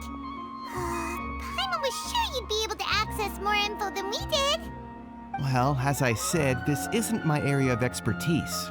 I am but a lowly researcher, so the Akasha doesn't see a need for me to know more about the Dendro Archon. All I know is that ever since Lesser Lord Kusanali returned to Sumeru, she's never left the Sanctuary of Sorasthana or made a public appearance. Huh. Didn't expect her to be such a mysterious figure. The Dendro Archon is somewhat of a recluse. Perhaps she just doesn't want to entertain visitors, which would explain the lack of information in the Akasha. But then what can we do? No need to worry just yet. I'm only hypothesizing here. You could certainly try asking around and see if anyone else has ideas. And besides, you two should consider the bright side of things. Not being able to see Lesser Lord Kusanali may not be a bad thing. In this world, there will always be information you cannot obtain from the Akasha and things you can never accomplish. Knowing when to yield is a form of wisdom. Take me, for example. It's a miracle if my brain cells can spit out one paper every 3 years. But Tighnari? That guy can publish 3 papers in just a single year. Okay. Thanks for your advice. Don't mention it. If you two ever want information about things like who's been promoted within the academia or relations between the 6 great sages, come find me. Hey, come on! This is a survival skill at the academia. Oh, Paimon's expectations were pretty low, but this is so low it's like digging holes in the dirt. So what do we do now? Even if we want to talk to someone, we don't know anybody here. Huh? Like who? Oh, you're right! Catherine! The Adventurers Guild has its own intel network. Let's hurry and find her.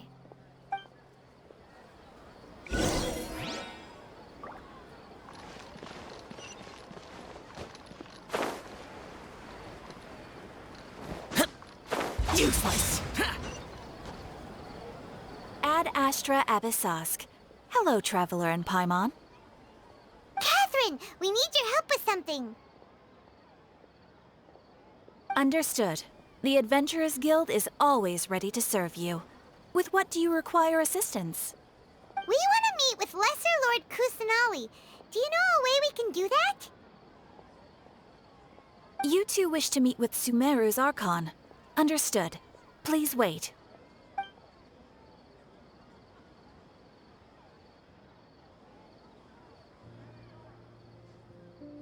I apologize, but I am unable to call up any relevant information in the Akasha. I'm also unable to locate any pertinent information in my personal memory. Aww, another dead end. Well, if Catherine can't help us, then we really don't know anyone else to ask now. Please do not worry. I may know of someone who can help you two. In Sumeru, the Adventurers Guild does not serve as the vanguard of information. Rather, there are numerous active mercenary groups collectively known as the Eremites. They take on various contracts and work all across Sumeru, so they naturally accrue intelligence. An Eremite brigade called the Corps of 30 is in charge of Sumeru City's defenses. Not only are they the oldest brigade, but they are responsible for managing and coordinating the affairs of all other mercenary brigades. Corps of 30? What a weird name. Supposedly, they are named as such because their ranks numbered 30 at their inception. Asfand, an advisor with the Corps of 30, maintains good relations with the Adventurers Guild. Though he's already retired, he and his words carry great weight within mercenary circles. If you'd like to get in contact with him, you can find him at the Corps of 30's headquarters, the Citadel of Rexar. You're welcome. I wish you two the best of luck. We look forward to your exploits in Sumeru. All right, off to the Citadel of Rexar we go!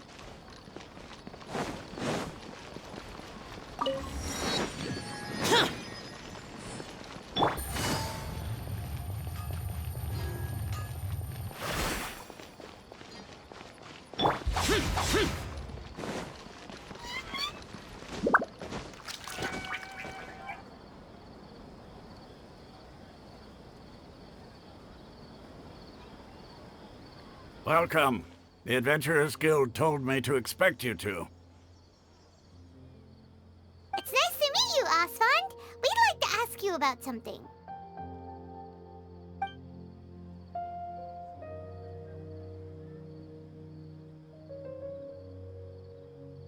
I see. So, Catherine's the one who sent you this way. Ha! It's true that the Eremites' network is vast, but even I can't help you meet the Dendro Archon. Wait, seriously? That's it? Afraid so.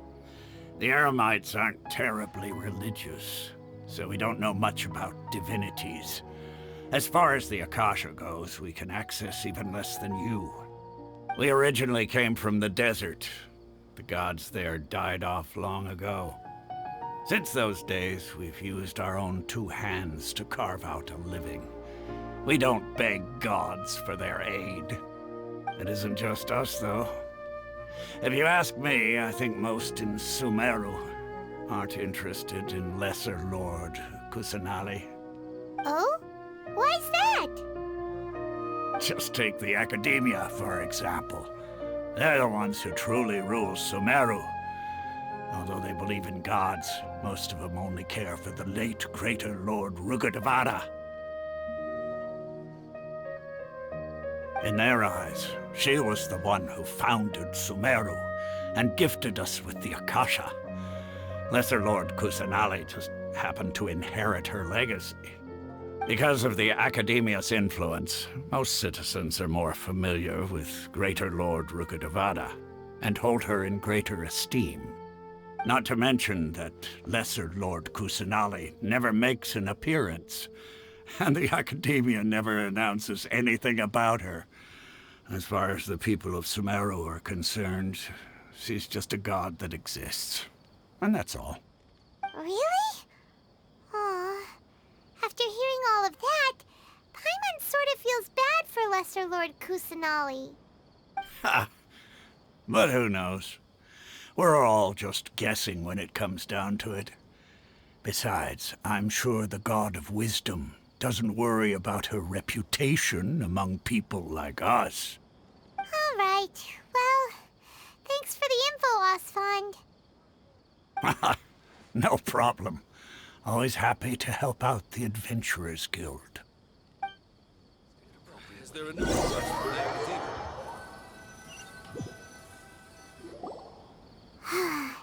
Seems Osfond was right about most people's attitudes here. Not only are they not interested in the Dendro Archon, they even say stuff like, if the Akasha doesn't think I should know, then I don't need to know about it. We've been asking for information non-stop ever since we got to Sumeru. But the harder we try, the more helpless everything seems. Isn't there at least one person in this entire city who cares about Lesser Lord Kusanali? Oh, you two are interested in Lesser Lord Kusanali? Huh? Who are you? From the sound of it, you two are Outlanders who recently arrived here. You've been asking around for information on Lesser Lord Kusanali, right? Oh, I'm sorry. I forgot to introduce myself. I'm Dunyarzad, one of Lesser Lord Kusanali's faithful followers. Whoa, really? Then do you know how we can meet with her? I'm afraid I can't help you with that. But your conversation earlier did happen to remind me of a legend about the Dendro Archon. Sure. It goes like this. Long, long ago, there was a man who heard a prophecy. It predicted that a great calamity was about to befall him. Panicked by what he heard, the man sought out the Dendro Archon in hopes that she would bless him with the wisdom to help him escape his predicament. The man journeyed across deserts and through rainforests and experienced tribulations of every kind. However, he still couldn't find any trace of the Dendro Archon. In despair, he thought, alas, the Archon has abandoned me. He then had no choice but to sorrowfully resign to his fate. Okay, and then what happened? And then, the calamity came. But to his own surprise, the man felt somehow emboldened by the trials of his journey. By relying on his own strength, he managed to overcome the adversity. At that moment, a bird perched upon his shoulder. This bird was, in fact, an avatar of the Dendro Archon. She said, "O Archon Seeker, do you now understand? She and her wisdom have long been found by you.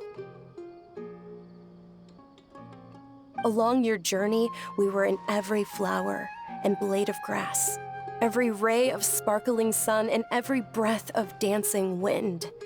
So long as you continue to think and ponder, we'll be wherever you go." Yeah, thanks for the story! Paimon feels all warm and fuzzy inside after that. In a way. It seems like this story is also one of the Dendro Archon's avatars. Dunyarzad, since you worship Lesser Lord Kusanali, can you tell us anything else about her? Of course. So did you two know that, I'm terribly sorry, but it seems something's come up now. Let's chat another day.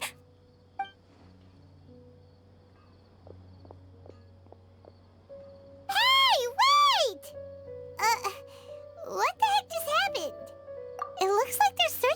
someone. Dunyarzad was acting super nervous just now. You think they're looking for her? Ugh, this stinks! We finally managed to find a lead about Lesser Lord Kusanali! We can't let them get in the way now! Let's see if we can get rid of them.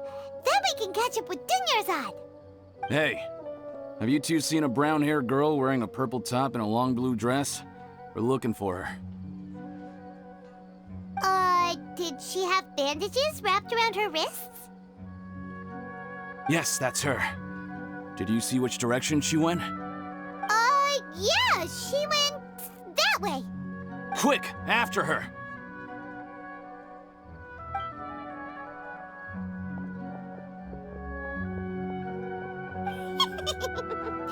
That should keep him busy for a while. Let's hurry and find Dunyarzad.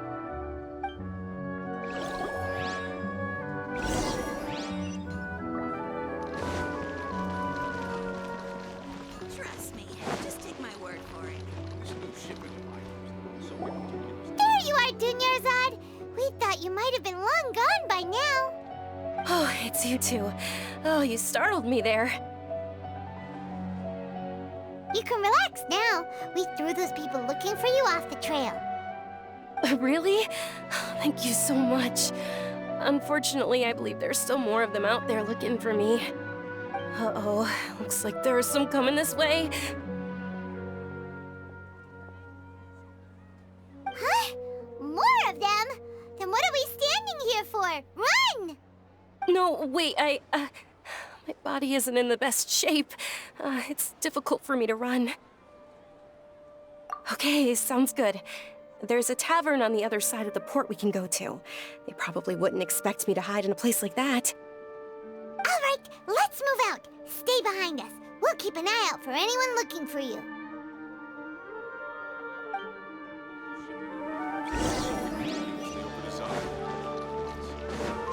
Boring! Useless!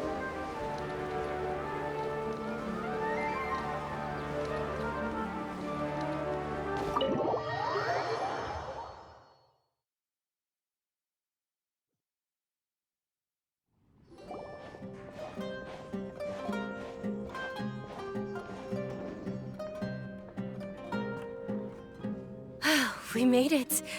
Oh, they shouldn't be able to find us now. Wait! Stand down, Dehya!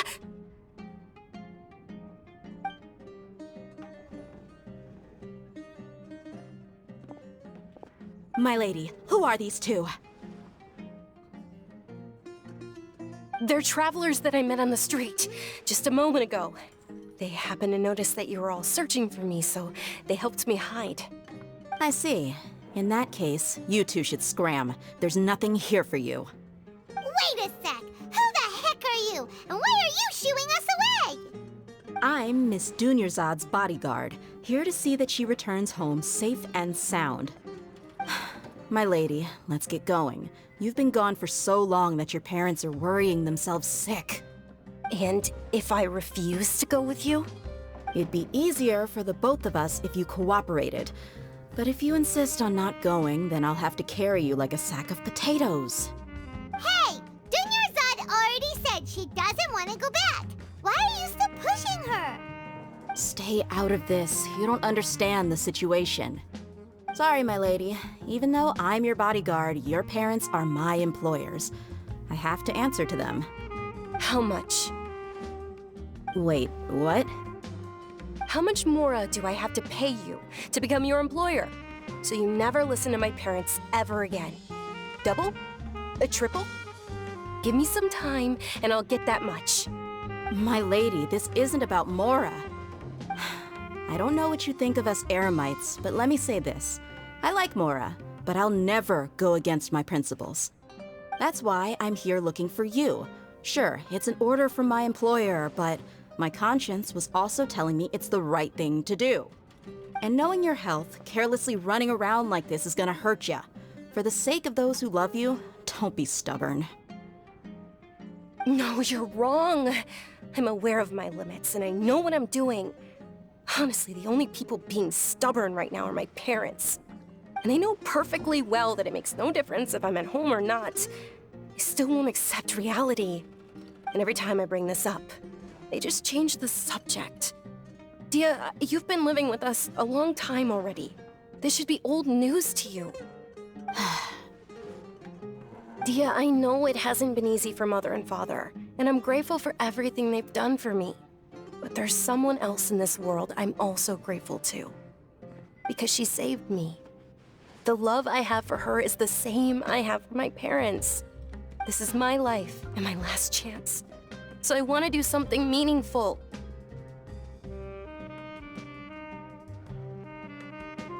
My lady, are you sure what you're doing now is meaningful? Yes, I'm sure.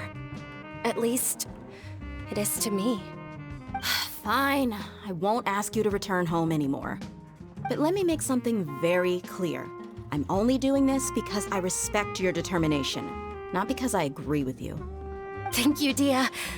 Sorry for being so rude just now. My nerves were acting up. And I even brought up your payment in such an offensive way. Don't worry about it, my lady. I did say that I like Mora. Besides, that's our next topic of conversation. Today's little excursion caused such a ruckus that every single bodyguard at the estate was deployed. It wouldn't be easy to hide things from your old man. Since this definitely won't be your last escapade, here's a little tip. You should at least make it look like your room and things are still in order when you leave. Also, you'll need someone to cover you for when you're out and about. So, I'll let you hire me, my lady. This way, everyone wins. As for the pay, let's say half of what your father pays me. We can settle the bill when we return to the estate. Okay, deal. Yay! Looks like they've reached an understanding.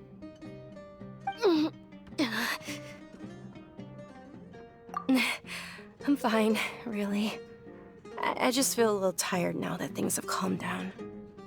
My lady, stop trying to look tough. We're already in a tavern, so let's rest up and grab some grub. I'm sorry for worrying you two. If you don't mind, I'd like for you to join us. Sure! After you rest up, we want to hear more about Lesser Lord Kusanali.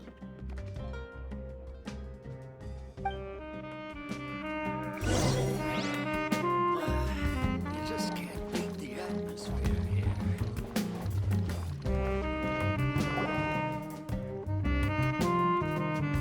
Ha! Well, if it isn't Dehya, haven't seen you in nearly half a year. Word on the street is that you're a bodyguard for the Homayani family now. Ha! Don't you find that kind of work boring? Nah, you get used to it. How about a menu over here? You got it, huh? Isn't this little Miss Homayani herself? We don't get to serve personages like you very often. We'll be sure to prepare our very best. Thank you, sir, but there's no need. I don't have a lot of Mora on me, and I really ought to save as much as I can. But please bring these two the best food you have. They're my new friends, so I want to be a good host for them.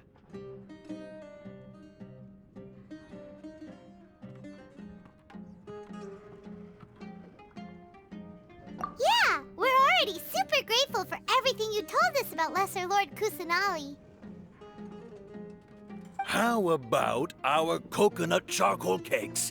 They're our signature snack, and they run cheap. Look, other customers over there are eating some now.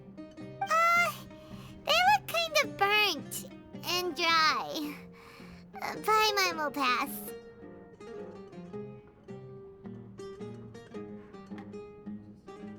Hey, come on! Paimon has personal preferences too, you know. Dunyarzad, we asked a lot of people when we first arrived, and almost nobody was interested in Lesser Lord Kusanali. So, what made you want to follow her? Well, remember when you asked me if I knew how to meet the Dendro Archon? Even though I don't know how, I think I've actually seen her before. Huh? Really? Yes, it was when I was a child. At the time, my illness had kept me bedridden for the better part of a year. I was stuck inside and couldn't make any friends, and my parents did their best to find treatments for me. But even then, the Akasha didn't have any helpful information. My younger self no longer had any hopes or dreams. One flare-up was so bad that I was in a semi-conscious state for several days. Then one night, I woke up alone in my room. I was terrified. My body was paralyzed. Even if I cried, there was no sound. At that moment, an ethereal voice spoke in my mind. Dunyarzad, don't be scared. You don't have to cry. Dunyarzad, don't be scared. You don't have to cry. Who are you? How do you know my name? How do I explain this? You might not be able to understand, but actually, I know everything about you. Really? Of course.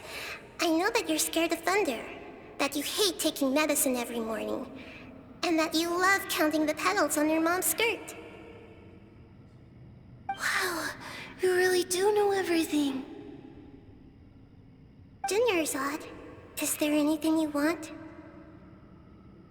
Want? Not really. I can't go anywhere or do anything. Huh? But aren't you a child? All children have wishes. Tell me what you want, and maybe I can make it happen. But can you make my illness go away? Oh. I'm sorry. But I'm not powerful enough to do that right now. Then, can you be my friend? After that, the voice said, "Okay, I'll be your friend." Although my body was suffering during those days, that voice encouraged me and told me many wondrous things. Beyond my window was the flourishing Sumeru city. Beyond the city was a lush rainforest. And beyond that was the wall of Samiel, deserts, and all of Teyvat. Once I finally made it through that bout of illness, I couldn't hear that voice anymore. I told my mother about it, but she said that I must have been dreaming. But I know that that voice wasn't a figment of my imagination. Before that, I had never heard of Teyvat. Yes, for sure. If it weren't for that voice, I would have never grown curious about the outside world, nor would I have learned how to read and enjoy so many books. That voice sparked a desire for wisdom. It had to have been the Dendro Archon. I've been hoping for a chance to repay her kindness. In fact, I was running around today to help prepare the Subzeroes Festival for her. What's the Subzeroes Festival? It's Lesser Lord Kusanali's birthday, which was the day that she was found by the sages. It's actually an old holiday that originally celebrated Greater Lord Rukkhadevata's birthday. When she passed away, the holiday eventually became a celebration of the Lesser Lord's birthday. I heard everyone was overjoyed when they welcomed her back to Sumeru. In those days, the festival was a huge deal. But because of the Academia's influence, people have gradually lost interest in the festival.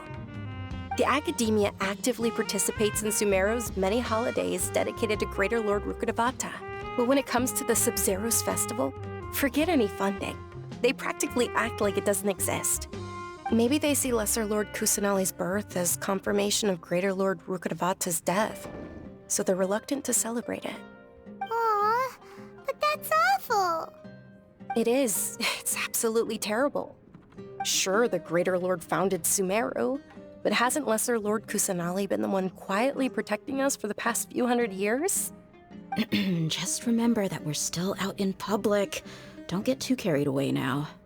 I know that people over by the Grand Bazaar still hold the Subzeros Festival to this day. But I hadn't met any of them before, so I was never able to contribute. But recently, I made a friend there who also follows Lesser Lord Kusanali. I gave her my savings because I want her to throw a wonderful festival this year. That's the least I could do for Lesser Lord Kusanali. Hold on, my lady. Does this friend happen to be Nilou, the one who sends flowers to the estate? Yes, that's her. I saw her leaving the other day with a nervous look on her face. It seemed like she was hiding something in her arms. Did you give her something? Yes. Initially, I didn't have much Mora prepared, so I had Nilou sell one of my skirts. I've agreed with Nilou to meet up at the Grand Bazaar today, and see how things are coming along. Dehya, would you accompany me? Sure. That's quite the trip, though. I'll carry you. No, that would be too much, even for you. You might as well just accept the lift. If I let you walk, who knows how long it'll take us. And if anything happens to you, then I'd really never hear the end of it from your father. But of course! Nilou will be thrilled to hear there are more people interested in Lesser Lord Kusanali. Perspective is just tunnel visioning.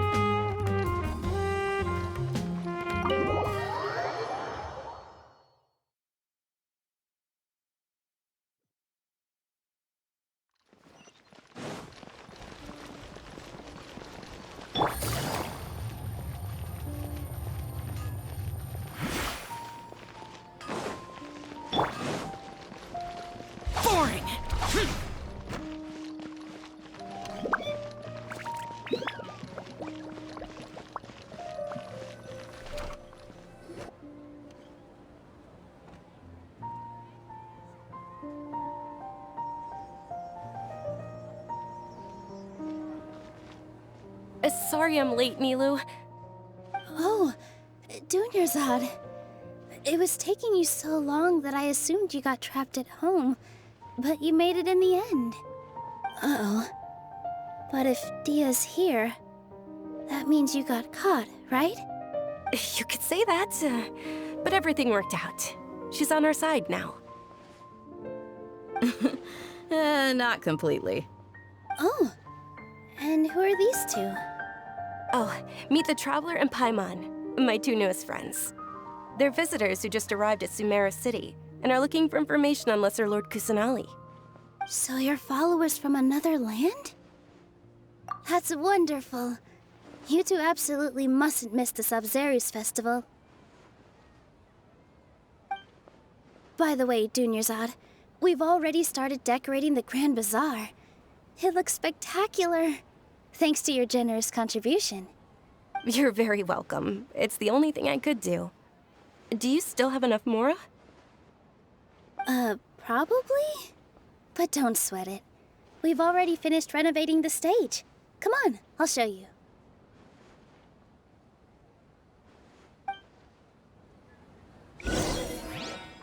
Boring! Wow! This place is amazing! Not bad. Last time I was here, the stairs were full of holes. The stairs were nothing. A little while ago, we discovered that the tree above the stage had a huge chunk of bark ready to fall off. Mr. Zubair was worried sick. We reported it to the academia many times, but they never sent anyone to deal with it. We didn't want anything bad happening, so we were going to cancel all the stage performances. Oh, probably because it was the theater asking. The academia looks down on performers like us. They probably think it would be best if the theater closed down completely. We can't let that happen, though. Not only would everyone involved in the theater go hungry, but then we wouldn't be able to hold the Subzeroes Festival anymore. Thank the Dendro Archon for Dunyarzad. With the Mora she gave us, we hired someone to patch up the tree, and we also gave the stage a much-needed makeover. The stage is going to be even prettier when it's festival time. I can't wait for you to see it. And I can't wait to see you on the stage. You've been practicing so long already. It's almost time for your dream to become reality. It's our dream. I'll do my best for the two of us. Nilou, what are you gonna be doing at the festival? She'll be dancing the dance of Subzeros, the most important performance at the Subzeros Festival. Dunyarzad, have you told them the origin of this holiday? I only told them about the Greater Lord and Lesser Lord so far.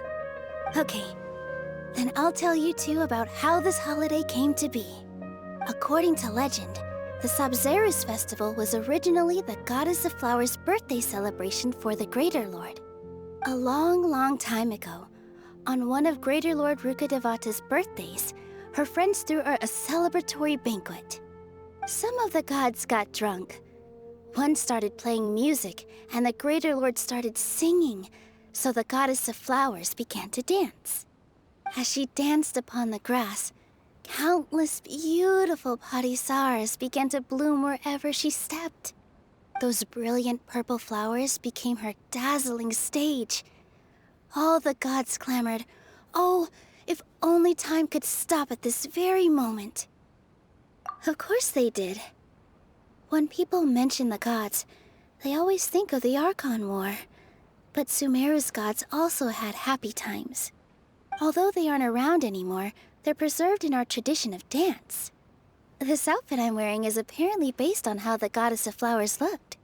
Though we're just tiny people compared to the Divine, we still have to do our best to make sure that the birthday girl feels loved on her special day. Nilou, you of all people will definitely be able to convey our well wishes to the Dendro Archon. I also noticed that you went the extra mile and scattered Padisaras around the stage. They symbolize the Goddess of Flowers, after all. It's just a shame that all the real Padisaras went extinct after her death. Yeah. The Greater Lord brought forth Padisaras in memory of the Goddess of Flowers, but she ultimately could never truly replicate that beautiful purple. Thinking about the Goddess of Flowers dance makes me wish I could have seen it. If my stage were anything like that, I'd be thrilled if I had just 2 real Padisaras on the stage. So, Traveler and Paimon, what do you think? Interested in the Subzeroes Festival? Will you two be coming? All of Lesser Lord Kusanali's followers will be there for her birthday. It'll be a good opportunity for you to learn more about her. Ooh, Paimon thinks that's a great idea! Of course Paimon wants to watch. Those two things aren't mutually exclusive, you know. So how about we all attend the Subzeros Festival together? Dunyarzad, let me show you which stage decorations we've picked out so far. Traveler and Paimon, if that doesn't sound interesting to you, then feel free to explore the area. Everyone at the Grand Bazaar loves Lesser Lord Kusanali, and we're all looking forward to the Subzeroes Festival. In that case, we'll take a look around.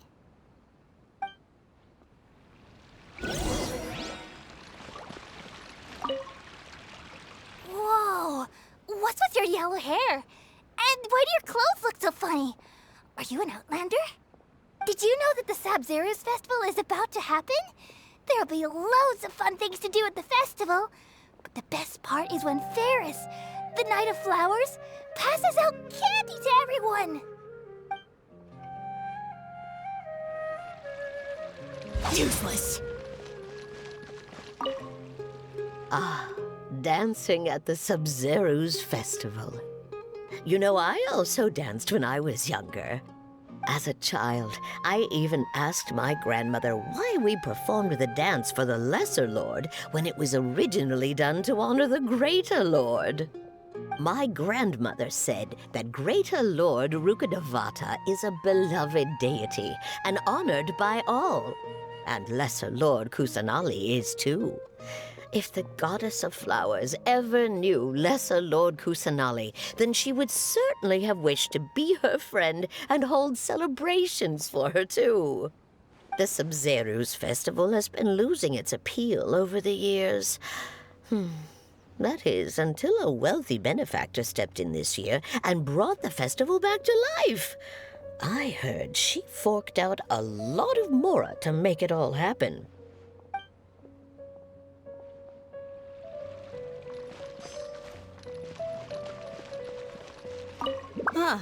Revamping the stage for the festival couldn't have been easy, that's for sure. I bet this year's festival will be one to remember. I don't know much about the Grand Bazaar, but I do know that the residents here have a penchant for song and dance. 2 things that the academia doesn't particularly approve of. Oh, and the perfume sold around here is a lot better than what you'll find elsewhere. The fragrances are longer lasting and they're gentler on your skin and... I mean, that's what I've heard at least.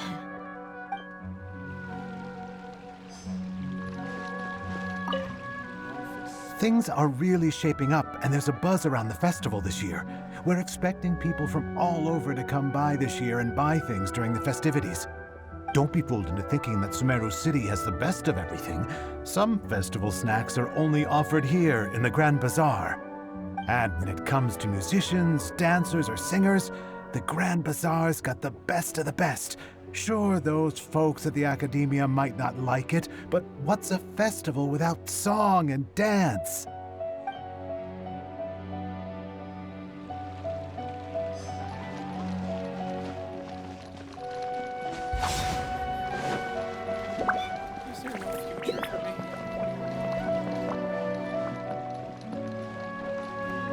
Nilou, your outfit looks amazing. There's also something different about you from when we first met up.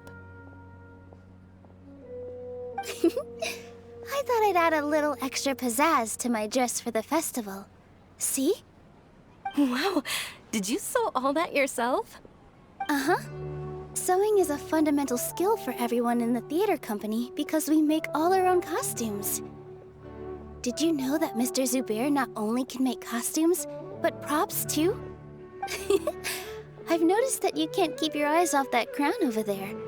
Would you like to try it on? May I? Of course. The legends say that the goddess of flowers had beautiful horns on her head, so this crown was made to reflect that. Dunyarzad, you look absolutely stunning with it on. It's like I'm looking at the goddess of flowers herself.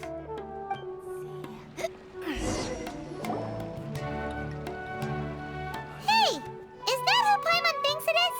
It looks like Catherine.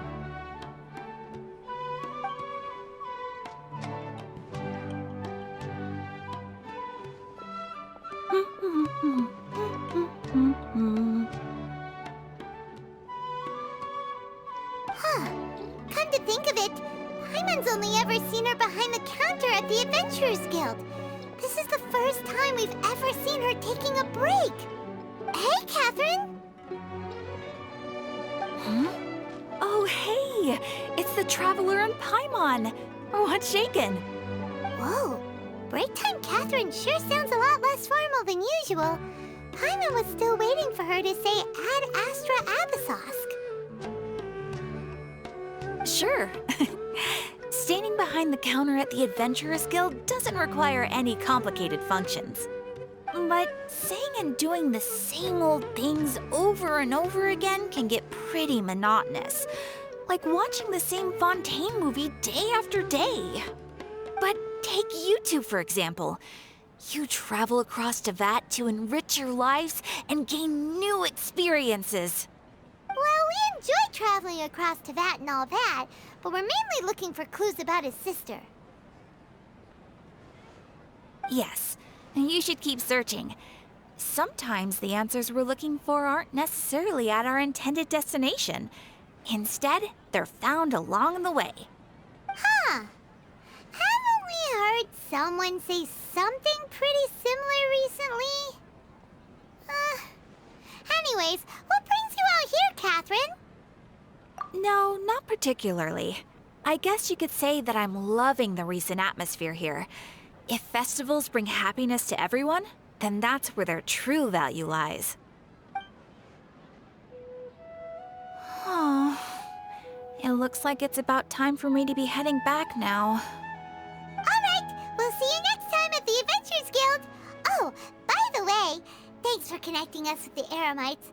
We've already made some great friends in Sumeru City thanks to you. I'm sure you two will get along well with the people here. You've already been blessed by the element of Dendro after all. See you around.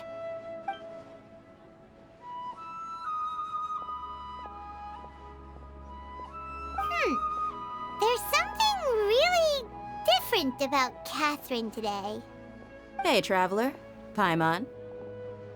Oh, hey, Dehya. What's going on? I've got something to tell ya. My lady knows you're looking for ways to meet Lesser Lord Kusanali, and she's been trying to come up with a way to help you. Well, I have an idea that might help. Are you serious? We'd love that! It might not necessarily pan out, so don't get your hopes up too much. I'll need to take you two somewhere and ask someone some questions. My lady is feeling a little worn out at the moment. Nilou's found a place for her to rest. After I take my lady home, let's meet in front of the Citadel of Regzar. Sounds like a plan. Let's head over to the Citadel of Regzar and wait for Dehya.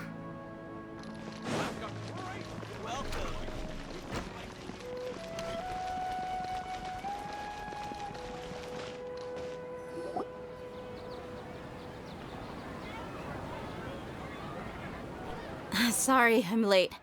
It took some convincing for the Master and Mistress to believe that Miss Dunyarzad was only sitting in the port for a while because she was in a bad mood. Anyway, I guess I should be thanking you. I haven't seen Miss Dunyarzad that happy in a long time. If it wasn't for you two, she probably would have been caught and dragged back much earlier. You sure sound a whole lot nicer than when we first met, Dehya. Who would have thought you had such a soft spot for Dunyarzad? It's called being a professional. I'm a bodyguard, and I work for whoever's paying.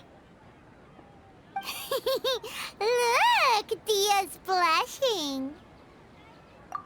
Listen, you two. I don't expect to be working for Miss Dunyarzad very long, but I hope to finish things on a positive note if possible. Let's cut the chit-chat and head into the Citadel.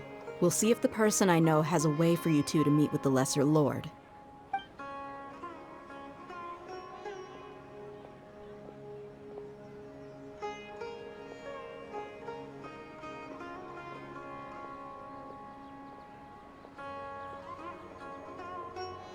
Oh, hey, Chief. Ha, Dehya! What are you doing here? And well, didn't expect to see you three together. I take it you all know each other already? Mm-hmm. We met this morning after the Adventurers Guild pointed us to Osfon for more info. No kidding. Huh. So, where's Ruksha? I thought I'd help these two out by asking about the theft. Anything you can tell him? Ruksha's gone over to the Academia. The Grand Sage recently ordered Sumeru City to begin bolstering its defenses, so people from all over have been called back to the city. Since you've already mentioned the theft, I suppose I might as well tell him what we know. Appreciate it, Chief. Theft? Sorry, what the heck are you guys talking about? Just recently, the Academia lost something, and there's a chance the item is connected with the Dendro Archon. This case might just somehow help you in meeting her. I suppose that's one way to look at it. But if you ask me, the case is more about the Academia than anything else. Let me fill you in. The Academia recently sent a convoy to pick up an important package from Aru village. Word got out, and the convoy was robbed on its way back. The Grand Sage took the whole matter very seriously. Not only did he dispatch the Matra, but also enlisted our help in the search for leads. All we know so far is that whatever was stolen is currently in Port Ormos. You two have heard of Port Ormos, haven't you? It's the largest commercial port in all of Sumeru. You can travel there by leaving Sumeru City and heading south along the river. The Academia's grip isn't long enough to reach all the way to Port Ormos, so the city's a little more laid back, meaning the population's also a mixed bag. You never know who you'll meet there. Apparently what was lost has a great deal to do with the Akasha, knowledge, and even the gods. I'm afraid I don't have any other details for you, though. If you're interested, maybe you could head to Port Ormos and ask around yourselves. If you want my advice, try introducing yourselves as students of the Academia once you're there. Are you serious, Chief? All the Academia students are in Sumeru City, you know. Why should they pretend to be students in Port Ormos? If you're also interested, just go there and see what happens. Count me out. I've got plenty of work to do here for the Homayani family. And take it from me, if you two really do decide to visit Port Ormos, you'd best watch your backs. Let's just say that the Eremites there aren't nearly as friendly as those here in Sumeru City. There are even some extremists who go around shouting slogans like, "Retake Sumeru for the Scarlet King." Word is that more and more are joining their movement. They're becoming a real headache for Chief and the others. You bet they are. The Scarlet King's been dead for thousands of years. Now they start spreading rumors of his return. Ridiculous. Not everyone's like you, Chief. Even the desert natives who abandoned their homes in the wilderness still wish to have a god of their own. Well, Traveler, that's about all the information we have for you. Thanks, Dehya! And you too, Osfond! Since we've gathered all we could for the moment in Sumeru City, let's head to Port Ormos and see what we can find next. Miss Dunyarzad is looking forward to seeing you both at the Subzeroes Festival, so be sure to get yourselves back here in time for that. Good. Then we'll see you both at the Subzeroes Festival.